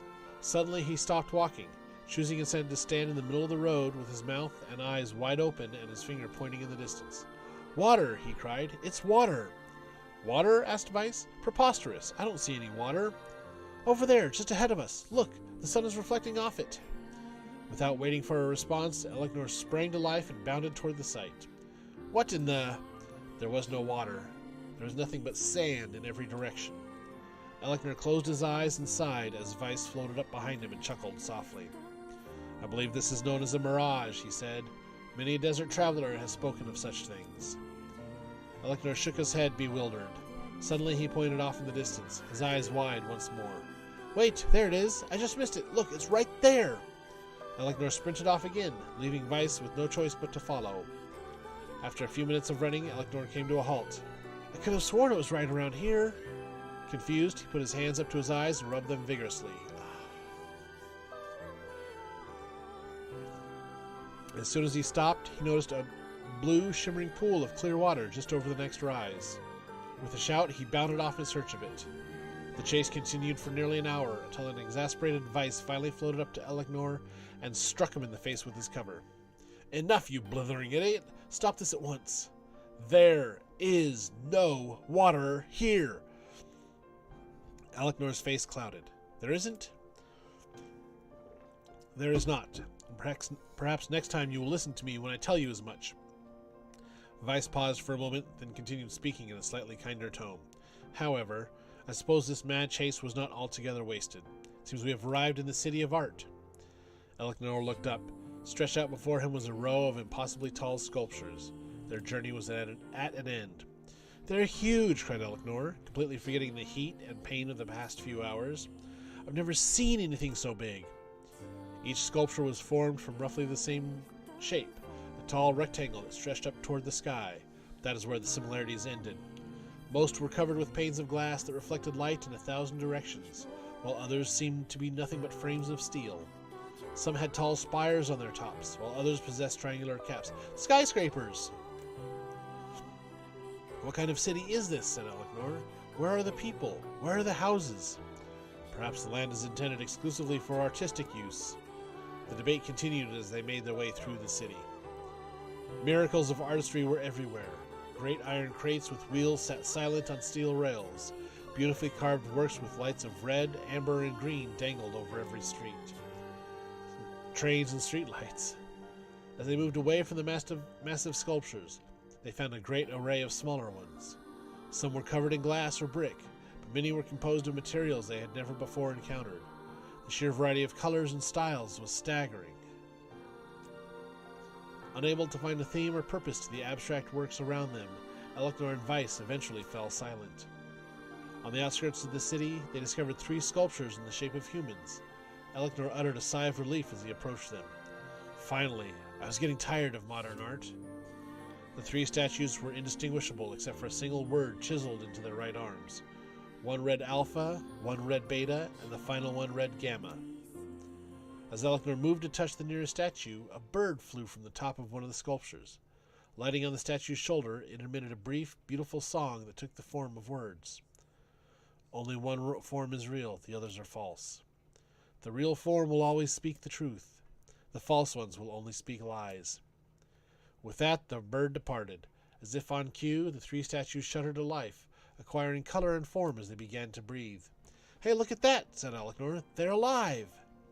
The triplets bowed low before Elecnor. "Please," said Alpha, "you have to get me out of this nightmare. I am real." "Stop lying," said Beta. He turned to Elecnor and threw his hands in the air. "Alpha's the fake. You know. I'm the real one." "What a load of crap," said Gamma. "Beta is fake. Everyone knows I'm the only real one around here." Their respective pleas given, the 3 statues returned to their frozen state as silence once again enveloped the city.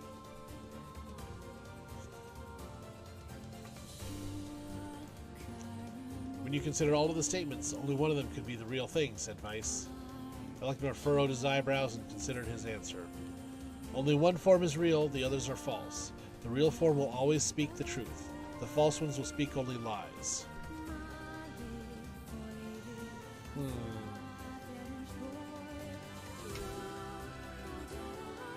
Okay.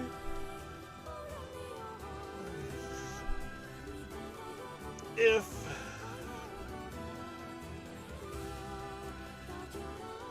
Gamma was telling the truth,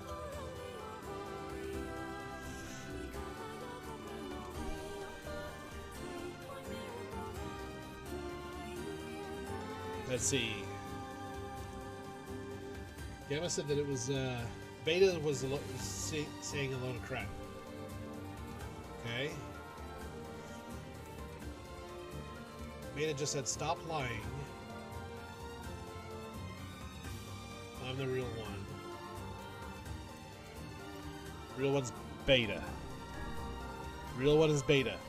Though Elecnor's voice betrayed a notable lack of confidence, he was relieved to see Weiss nodding at him. "If Alpha were telling the truth," began Weiss in the dry tones of a lecturer, "Beta and Gamma would be fakes. But in that case, Gamma's claim that Beta is fake would be the truth, even though Gamma is a liar. Therefore, that theory crumbles." Yep. Because Gamma said, "What a load of crap, you're lying." He'd have to be lying, Now let's presume that Gamma spoke the truth. That makes Alpha and Beta liars. In this situation, however, Beta is calling Alpha a liar, which leaves us with 2 statues telling the truth. Finally, let us assume that Beta is telling the truth. If so, Alpha and Gamma's lies would make sense. Therefore, Beta must be real. As Weiss finished his explanation, Alpha and Gamma crumbled soundlessly into dust, while Beta sprang to life once more. "Congratulations, villager," said Weiss in a cheerful voice. "The time to awaken has arrived." "Thank you for saving me," cried the villager. He dropped to his knees and bowed his head as low as it could go before an uncomfortable Elecnor pulled him to his feet. "Why did you have a dream like this?" asked Weiss. "Have you been to this city before?" The villager slowly looked around at the bizarre objects and sculptures that dotted the landscape, then shook his head. I don't think so. I mean, it's impossible, right? There's no way I could have ever been to a place like this. But at the same time, I feel like I've seen it before." "Deja vu," muttered Elecnor, "just like the mayor." The vague sense of unease that struck Elecnor during the mayor's dreams spread once more through his mind. That was rough. I am positive I have seen that place before. Okay, that's enough. Don't need you getting all weird on me too. Okay, there. Now all the villagers can wake up, right? Yes, if the mayor's assumption was correct. I think I have had enough wordplay to last a lifetime. Thank you very much. You're Book telling complaining me. about wordplay. Anyway, Okay. let's go see the mayor.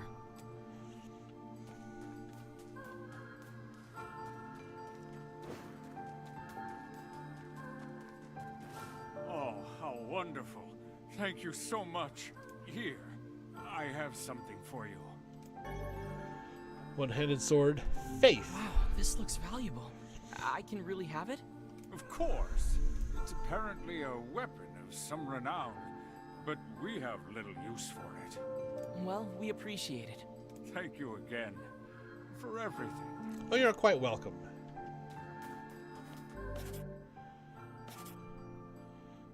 Ooh, nice little katana.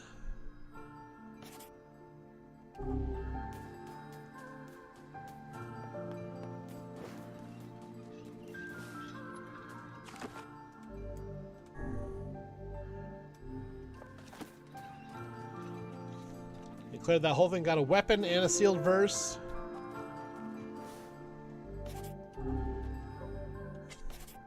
Let's see.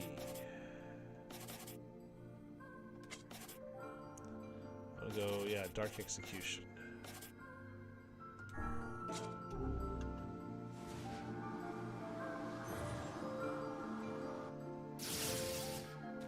Yeah.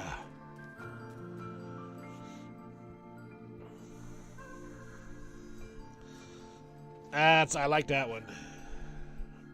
So how was the village? Oh, it was truly magnificent. There are no words.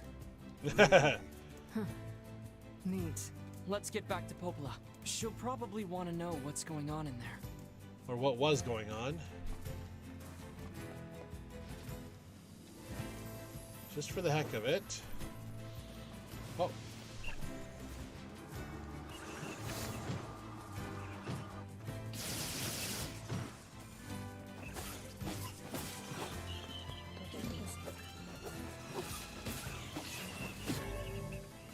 Con.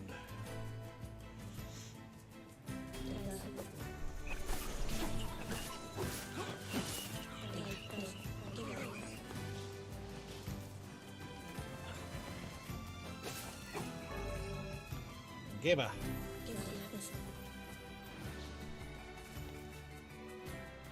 There's a medicinal herb.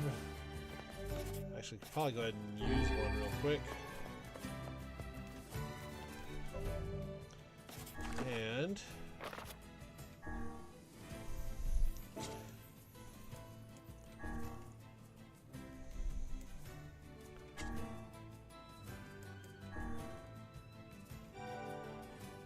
yeah, Geba luges, yeah.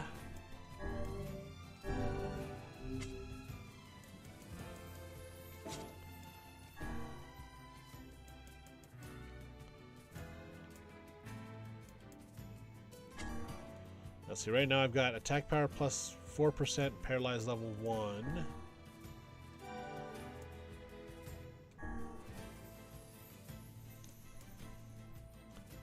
I want the paralyze.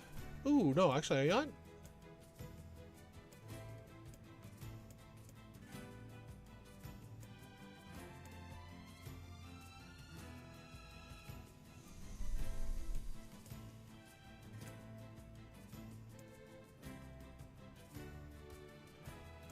Kind of like the poison idea.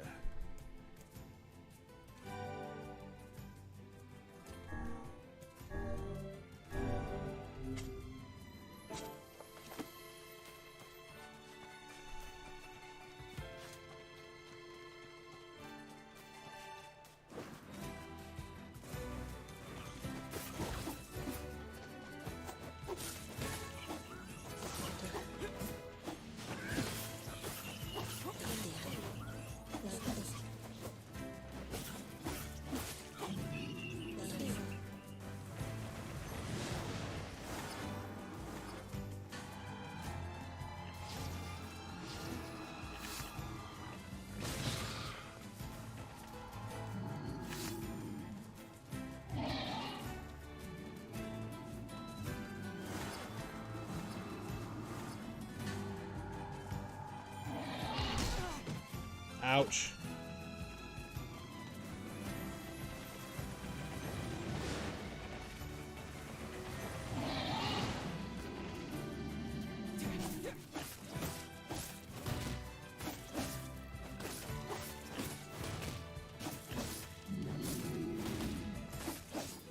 That got him.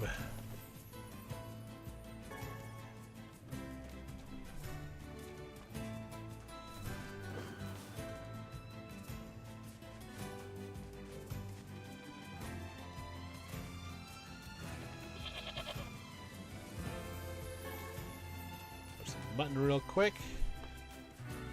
Some more shades down over here.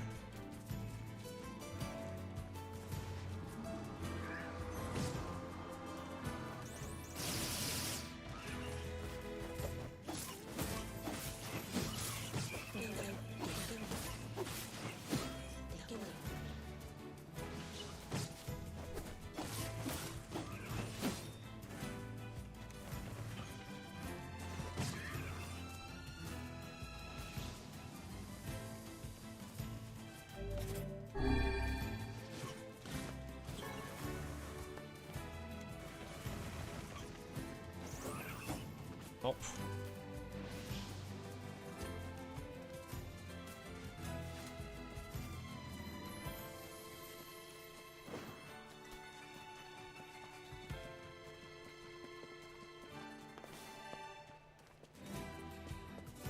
Yes, I can run. Yes, I know how to navigate. Just moving.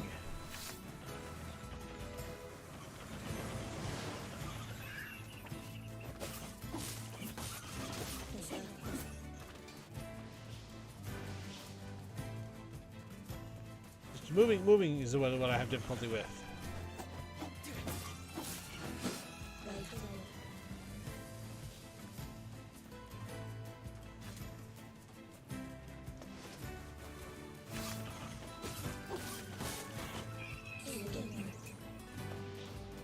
A used coloring. So what good is a used coloring book? I've got a ton of them. What good are they?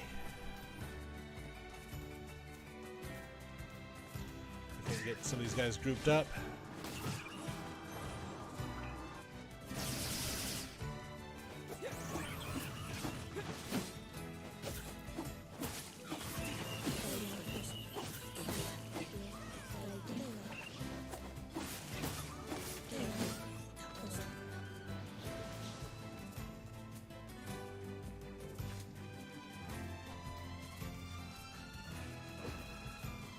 Must take out all the shades.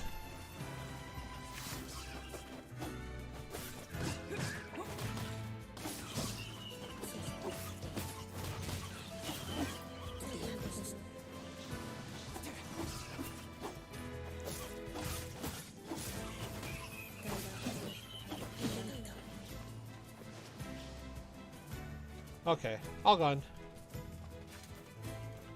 But you know what? That just doesn't have enough. It takes too long to charge.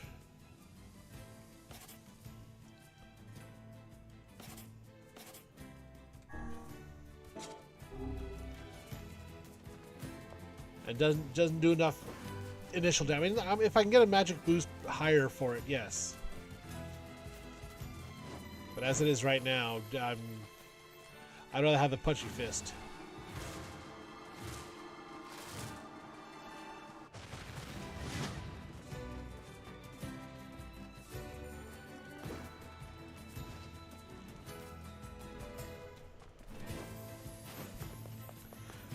Go tell Popola about the dreaming and the words.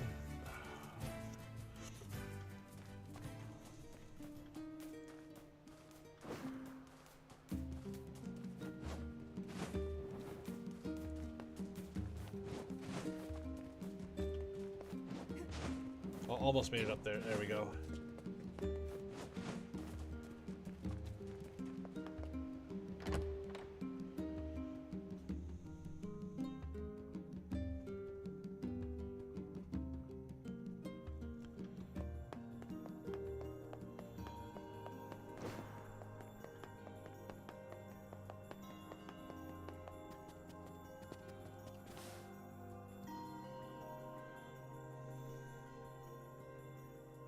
Death dream certainly is a strange illness. Yeah.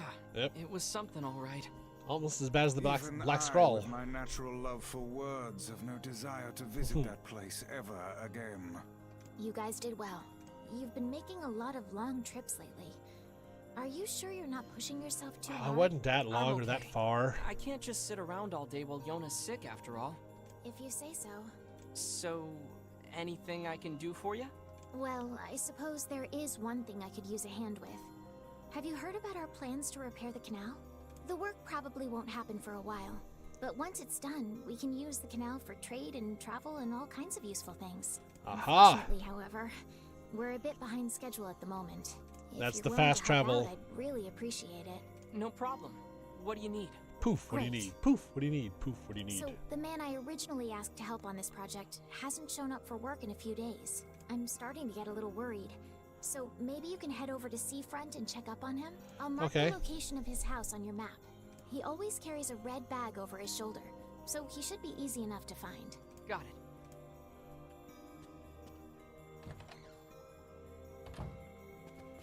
Alright, so we've got a couple of trips to Seaside. So we'll go turn in this mutton.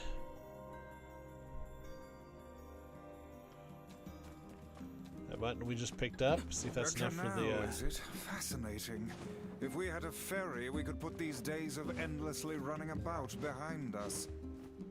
Don't you just float everywhere anyway? You think I am borne aloft by the winds, lad? It takes stamina to maintain this height. Oh, really? You could at least try to hide the utter dismay, you know. I could try to hide the utter dismay, but I'm not going to. Because then it wouldn't be any fun. Check on the watermelon.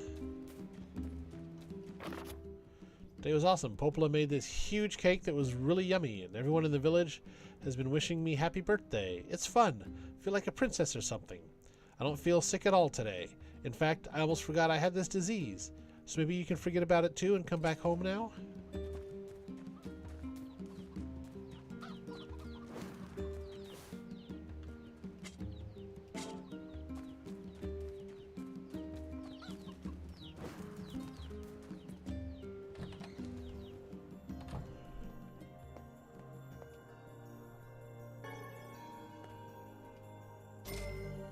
$700 gold.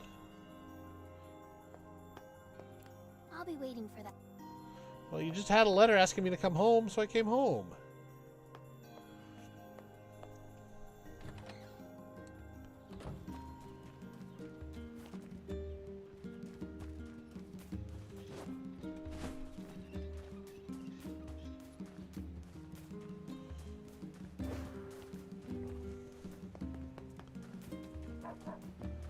And you know, what else am I supposed to do when the letter says, hey, can you come home? Because it's my birthday. I came home, but you weren't doing anything birthday-ish. Please get that mutton. Please get that. I got a bunch of mutton, don't I?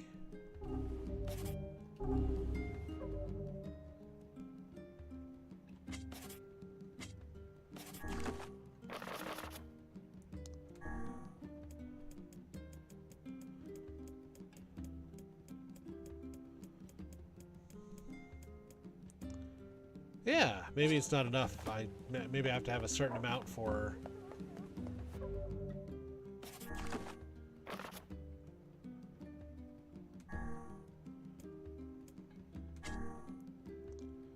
No, that's not it. Huh.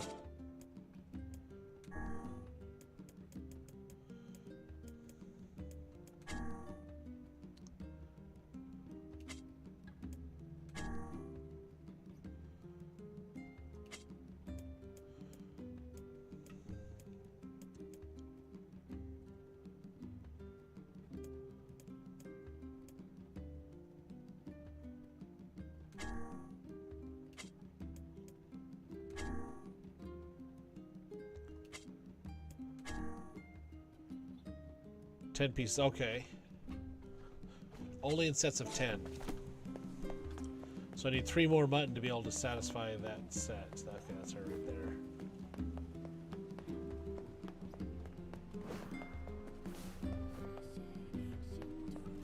But she'll have more side quests for me, but we've got things in Seaside as it is.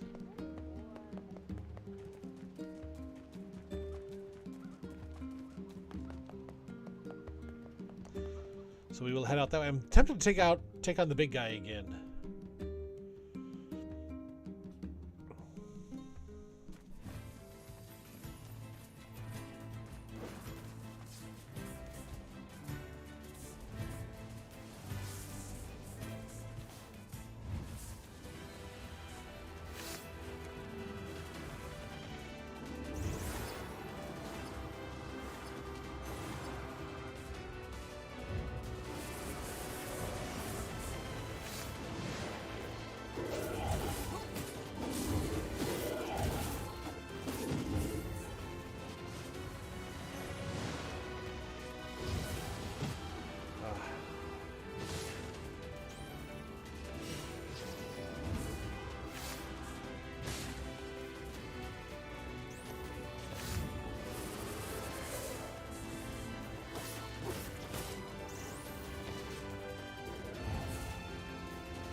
Those hurt.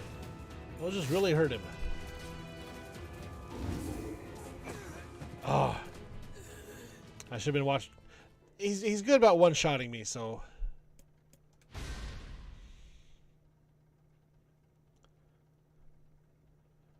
I'm not gonna. Give one more try here.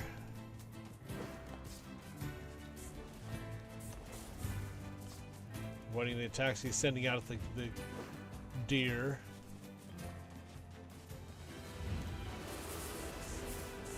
Woohoo!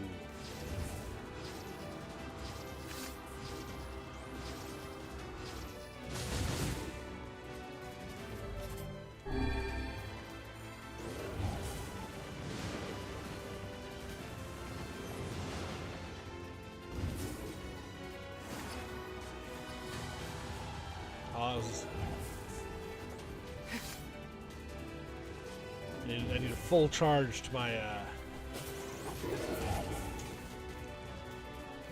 full charge my MP to get a full charge on that shield.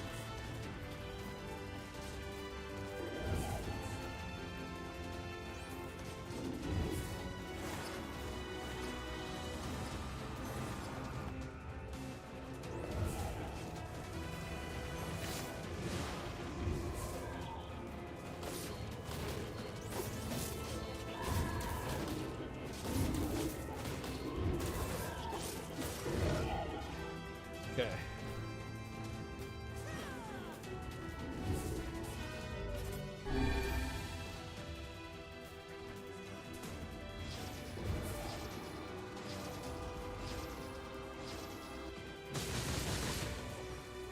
Woo-hoo-hoo.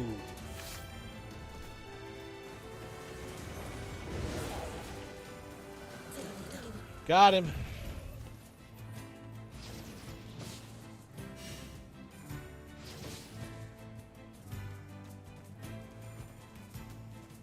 Got no drop, but got him. Whew.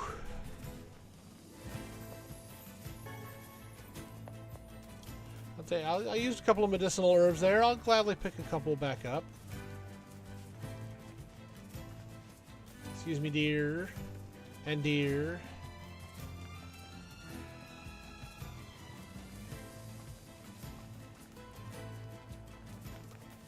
No, a deer, a female deer. There's two of them standing there.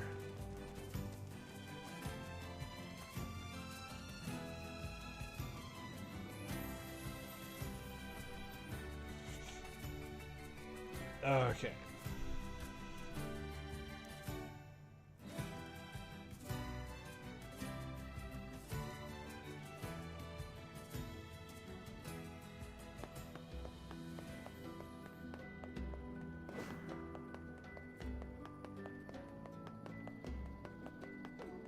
Okay, he's the one I need to see, but there was somebody else here in Seaside.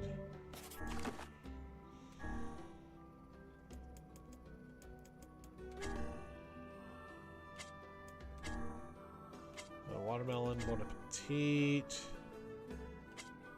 Oh, maybe not.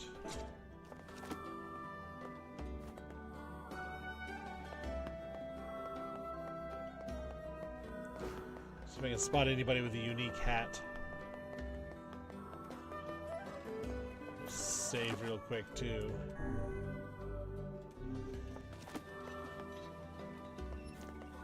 Oh, you have a quest for me. So do you over there. Or you're the one with the unique hat. Hey, are you the kid who ran away from home? Huh? Oh man, how'd you... Your father's worried sick about you. Why'd you leave anyway? Because he wants me to, like, take up the family business. And I ain't doing it, man. I'm a rebel. Yes, okay. We can see that. Well, perhaps you should let your father know that you're alive and well, and also explain to him why you left. Oh, man. Why do people always gotta hassle me? Yeah, alright, I'll do it. But first, you gotta do something for me, man. The guy who runs the tavern's been helping me since I got here. And I want to give him something nice. Okay. I was thinking I could, like, cook dinner or something, but I don't have any ingredients or whatever, so, yeah. If it'll get you back home to your father sooner, then fine, I'll help. What do you need? This guy, man, he don't eat nothing but fish all the time, every day. Fish, fish, fish. So I was thinking he might, like, want to try eating meat or whatever, you know, for a change. So could you get me, like, 5 pieces of mutton and 3 pieces of goat meat? I might even have that. I can find the pans and spoons and stuff, so just bring the meat to his place whenever, man. Looks like we've got everything the runaway kid asked for. Let's go make the delivery. Okay.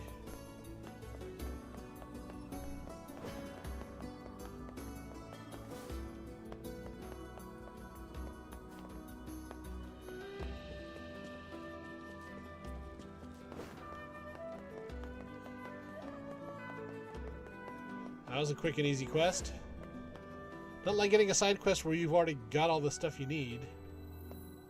Hi, are you the guy who's taking care of that runaway? Runaway? What are you talking about? It would seem we've been bamboozled. You've got to be kidding me. Seriously? Still, I guess we can tell his father he's alive at least. I want to go back over to where he was, see if he's still standing there. Yell at him for trying to trick me.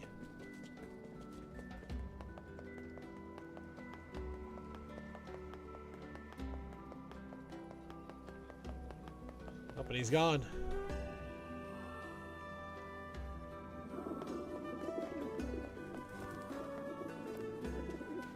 You seem to be in good spirits. Oh, I am. My new flower shop is already far more successful than I ever dreamed. Really? Well, great. I was in trouble before, but I think I've got a good foundation. Good. Here. In fact, I want to ask my girlfriend in the area to come live with me here. It's the least I can do after all I put her through. The only problem is I don't really have time to go all the way over there. So I was thinking of sending a letter instead. I guess you want me? I'll take the letter. Sounds like it's time sensitive. Want me to deliver it for you? Oh, really? Are you sure? Oh, he is sure. This lad loves nothing more than meddling in other people's affairs. Excellent. Well, my girlfriend lives near the chief's house. Give her this Phrygia with the letter, okay? I really wanted to give her a lunar tear, but as I'm sure you know, the whole reason they call them legendary is that they're so hard to cultivate. But I did manage to cultivate a Phrygia. She's always liked Phrygias, so I guess things turned out for the best. Cultivating lunar tears must require a remarkable amount of work. Yeah, even so. It's nice that guy works so hard to be able to invite his girlfriend out to join him.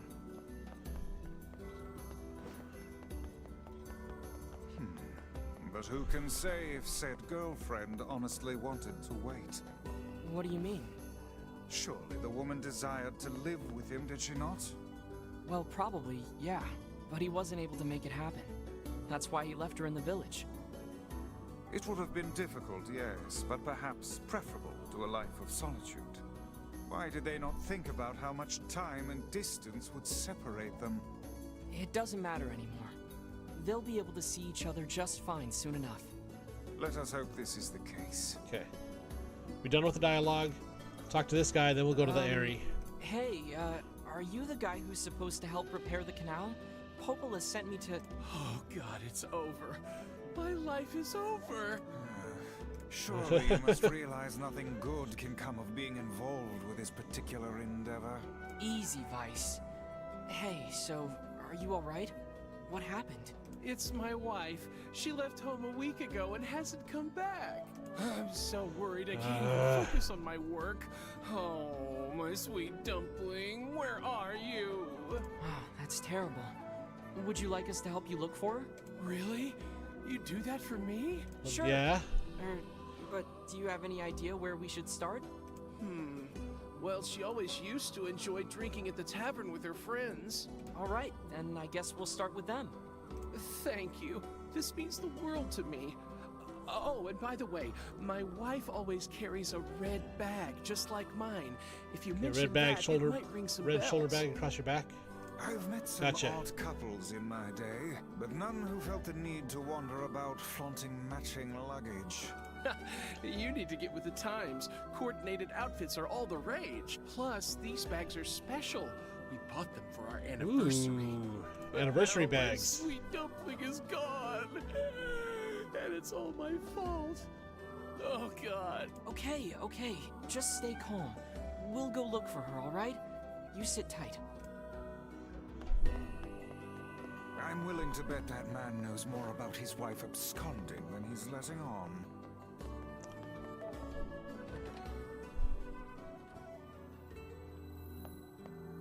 Hey there, I'm, looking for a woman carrying a red bag. Are you now? Interesting.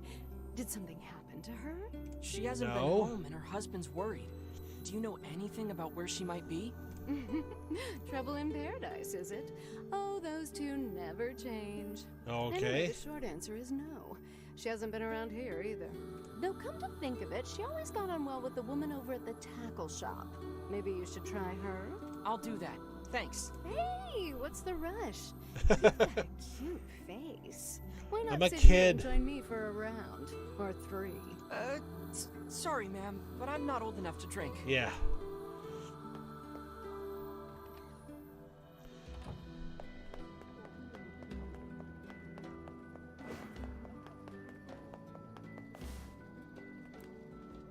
Hey there, do you know a woman with a red bag by any chance? Having her name probably wouldn't hurt.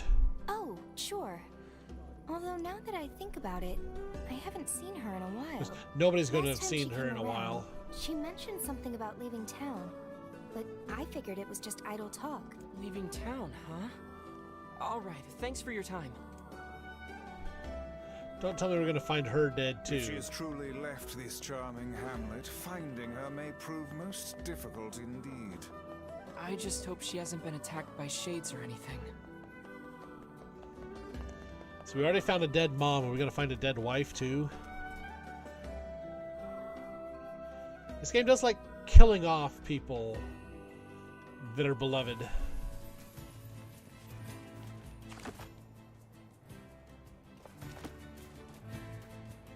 I wonder if she's in the manor.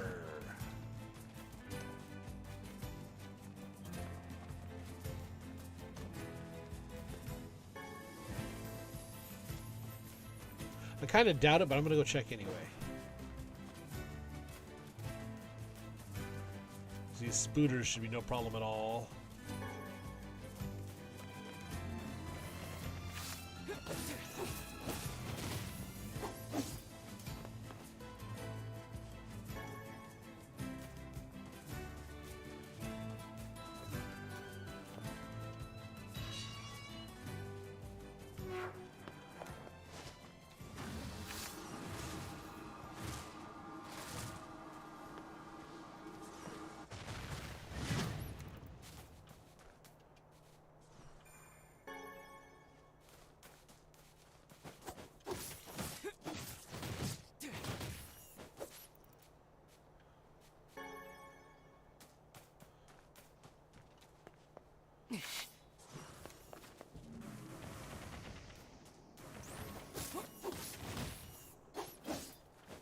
See, like I said, no problem whatsoever. Just when they all gang up on you at once, then it gets difficult. Nope, not at the manor. But got some spider silk, so...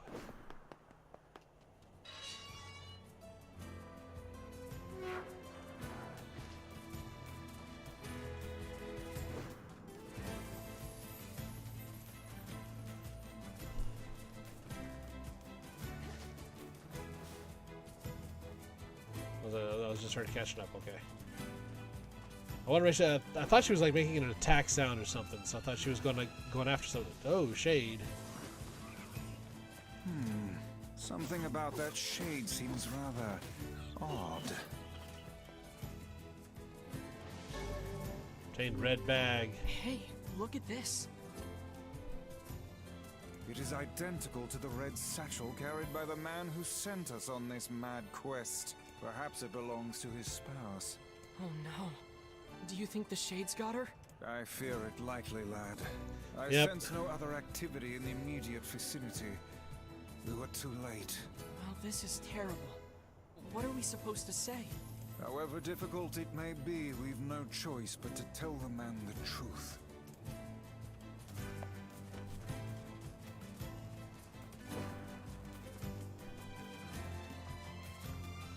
Let's rush, rush, hurry, hurry, hurry, run, run, run, run, run, run.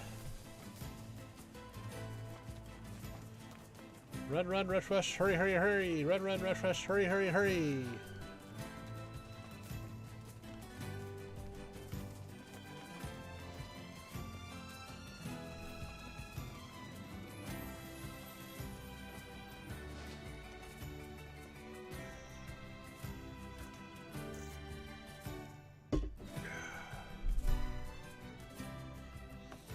Tell him, then we'll go to the Airy to tell the girlfriend to come visit the flower guy.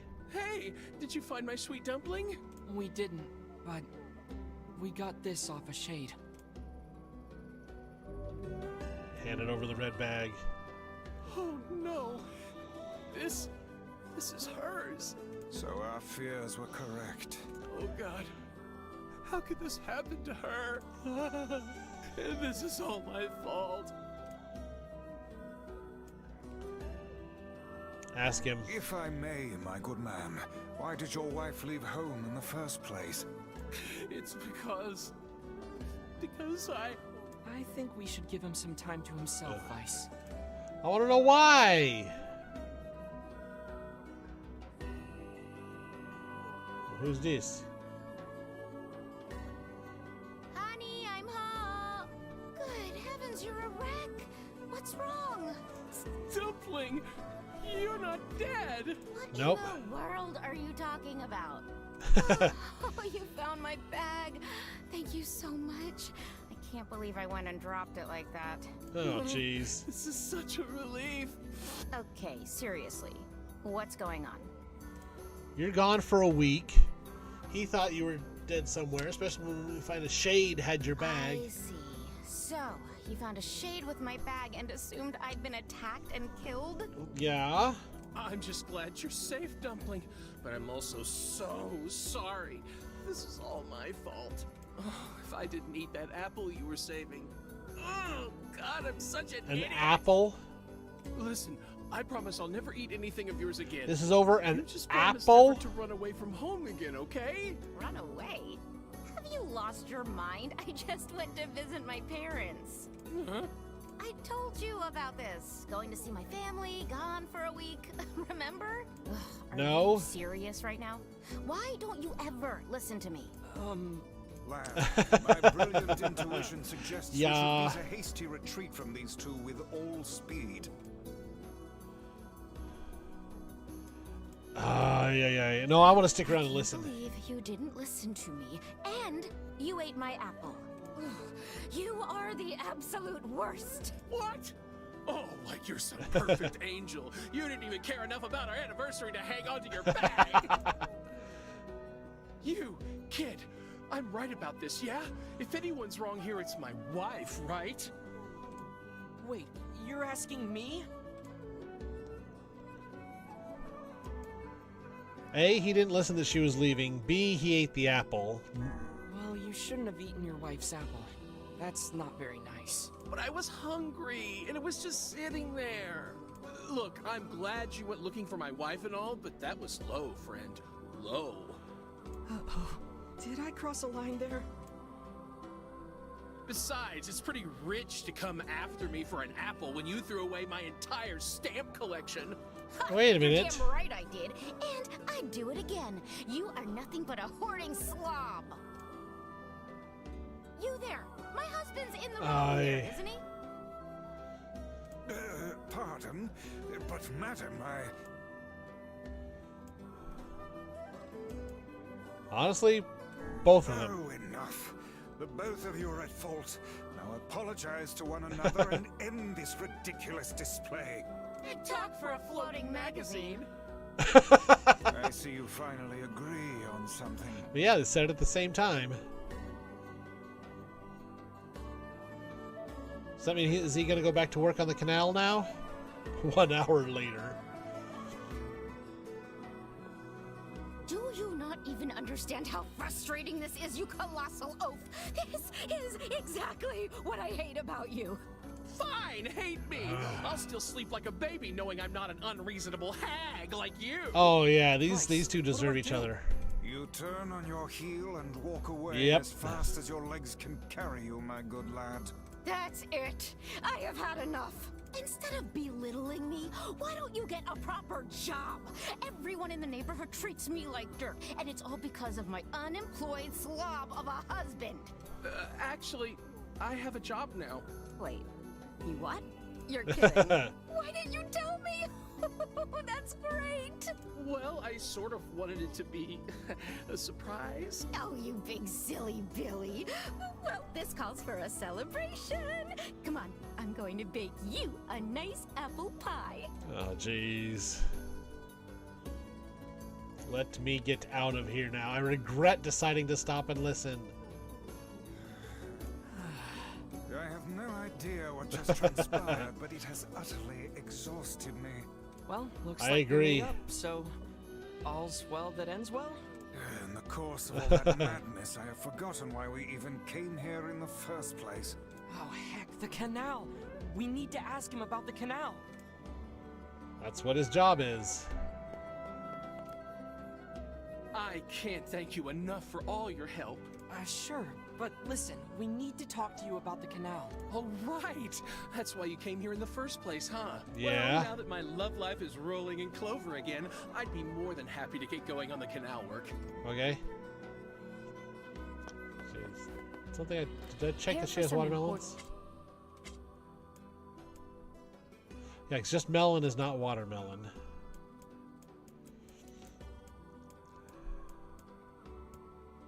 Okay. Thanks for your bit. Heavens, that was exhausting. Tell me about it.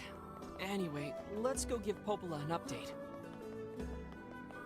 Actually, we're gonna go to the Airy first. No, well, let's see. We got to go through the village to get to the Airy.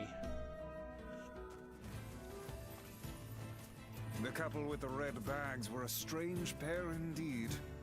It boggles the mind to think their relationship can persist despite such intense squabbling. Well, they looked pretty happy in the end, at least. Maybe the secret to living a happy life is sharing your feelings, even when they're sort of mean and weird. If you adopt such a strategy, I may leave for groceries one day and never return. You do that, Vice. I want to ride my boar through the village, though. You're not going to let me.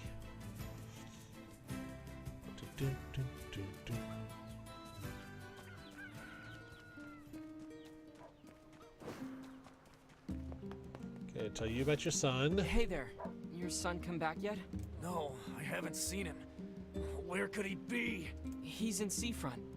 Or he was, until he ran away again. Oh, crud. Let me guess. Did he tell you an elaborate story and then ask for help? Yep. That boy is... Well, he's a bit of a dirty liar. I probably should have mentioned that. Would have been good to know that ahead of time, The yes. whole story was a setup. He sent us on a wild goose chase and then gave us the slip. Since I cannot imagine you letting this go, perhaps we should return to Seafront. There may still be a lead or two left to pursue. Good idea. We can't let him get away with this. What's wrong? How can a son bring so much despair to his family? He seems completely ignorant of the pain he has caused. It's deplorable. I love it when you sound like a grumpy old man, Vice. Perhaps I only sound that way because I have existed since time immemorial. How old are you anyway? You know, I'm not exactly sure. They say memory loss is a sign of old age. Well, it's still preferable to being a deplorable liar like that son.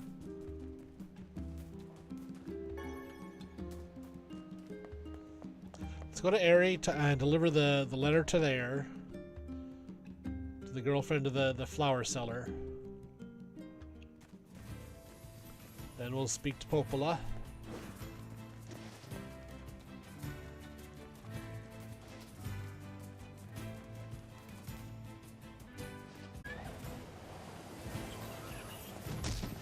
Oh, kind of ran into an edge there.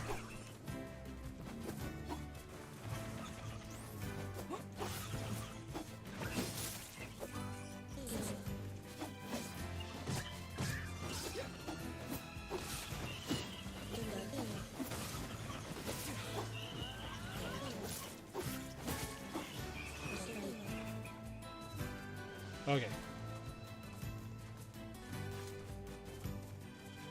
Gonna crash the boar here. Come on, there we go. Gotta be in just the right spot for him to let you on. He doesn't corner real well either. Oh, come on.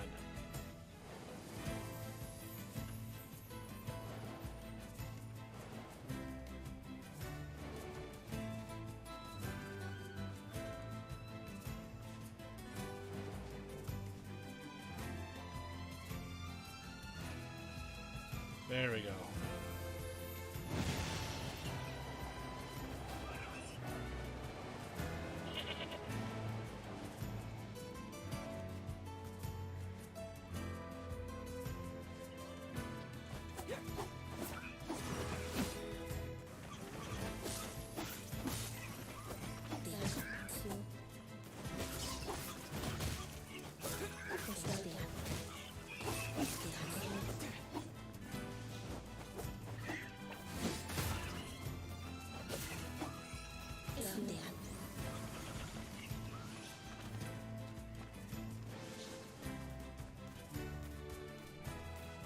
Okay, grab this shiny up here.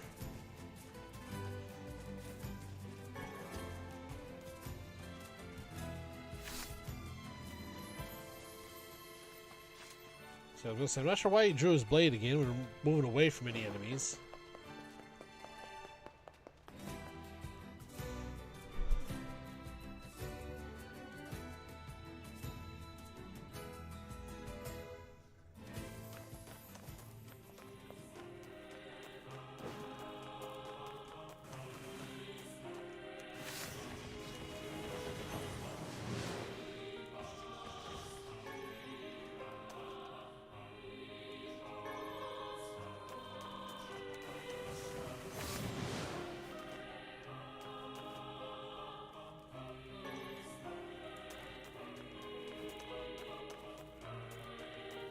There it is.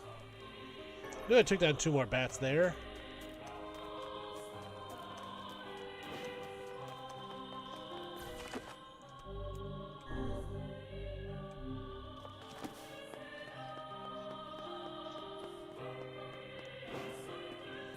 Okay, she lives over by the chief's place, he said. She's back up over this way, but there's that ladder right there.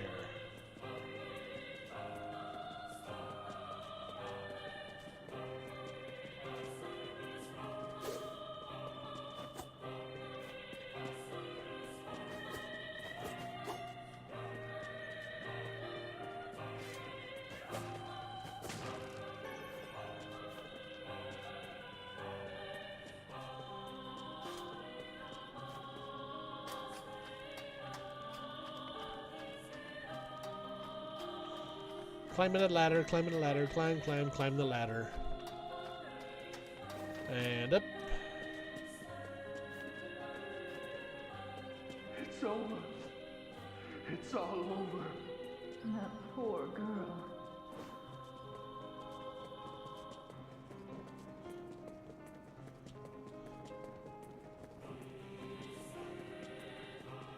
That's the chief's place on the right there.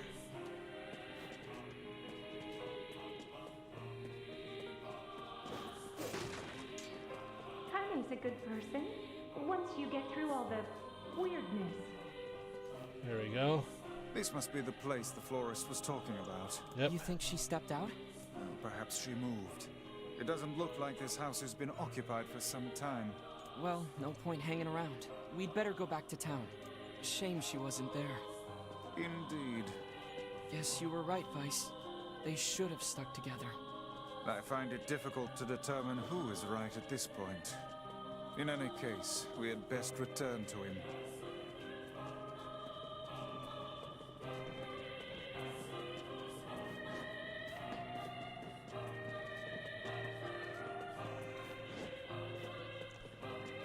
Okay.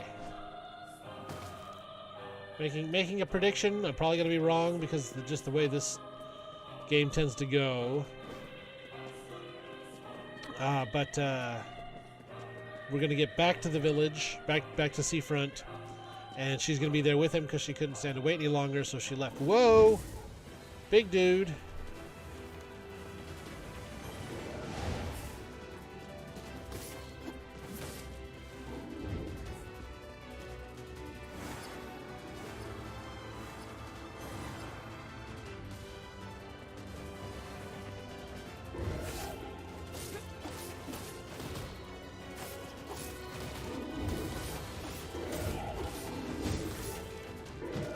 Okay.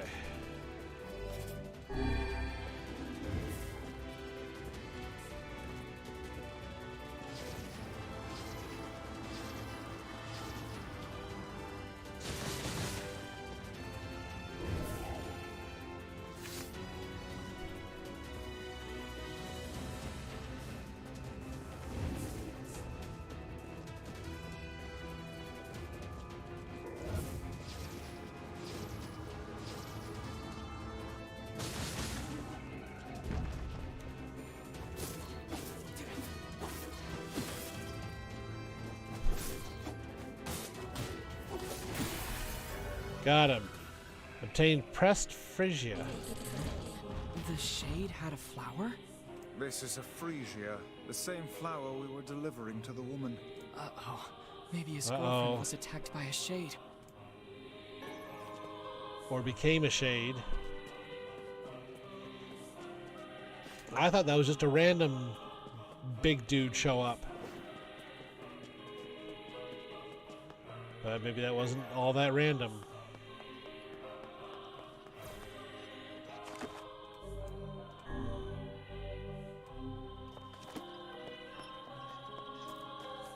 So more bad news.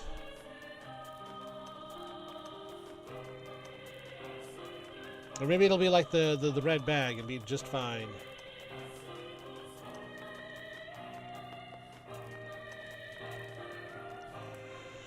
So let's go speak to Popola, and then we'll wrap things up for the day.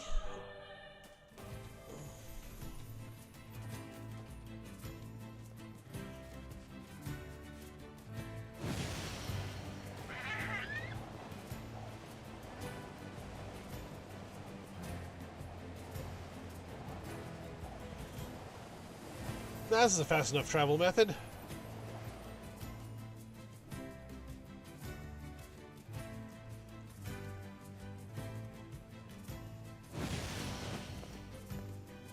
Imagine being on a giant boar's back as it goes full charge. As soon as it gets through the gate, you just jump off.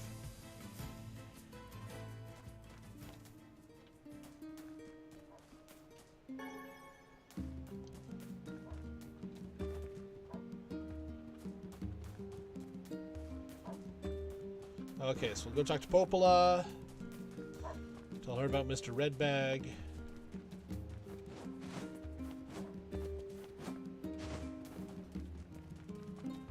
canal should be finished soon. And I'm guessing that's going to be our fast travel method between cities then. Once the canal's up and running.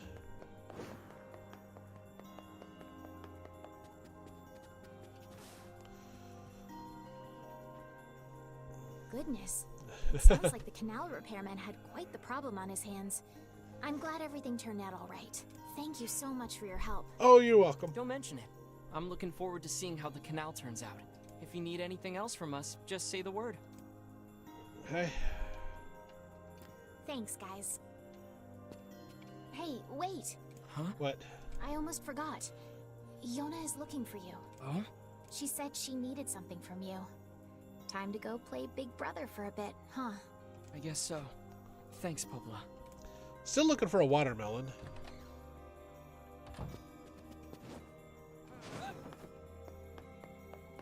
So that's how you get down off the second story in a library like this. Just jump over the railing and then double jump before you hit the ground, so you hit all nice and soft and gentle.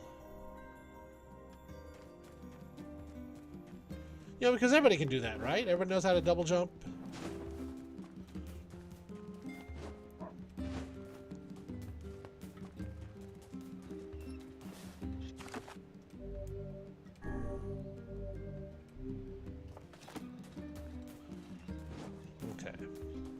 Check on the watermelon here. No letter. I'm really starting to think these plants grow based on real world days.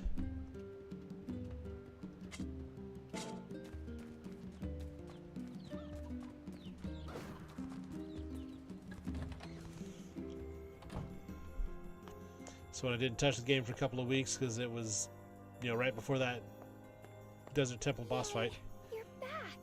Popola said you needed something? Yeah. A favor, actually. What is it? I can't help if you don't tell me, sis. Yeah. I'm gonna say it. Ready? I'm ready, Yona. I need you to help my friend. Your friend? Yeah, what friend? Yep. I have a friend, and we've been writing each other letters. Seriously? A pen pal. How delightful. So who is this friend? Well, he's kinda... He? It's a guy? She's got a pen pal boyfriend. And he's sick and in a whole lot of trouble. And I know that you and Vicey are the only ones Vicey. who can help him. Vicey? Tell me about this guy. You complain about being called Vicey, Vice. I chuckle about it. He lives in this really big house down south. And he's super nice. And he's my friend. The So manor. you have to help him. Yona, listen. Please. Great. Now what do I do? Can't say no to her. I'll see what I can do. Yay! Thank you. Please help.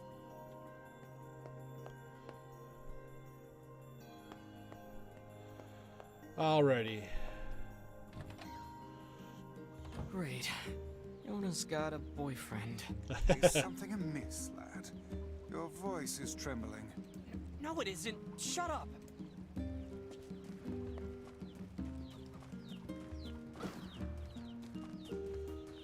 Alrighty, let me save it after that wonderful exchange.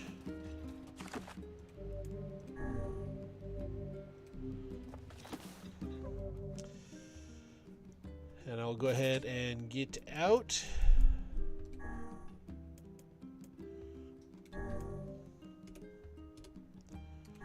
And then we'll wrap up for the day. Thank you for watching. I will get this chaptered here shortly. Be sure and give the video a like if you liked it. Give the channel a subscribe.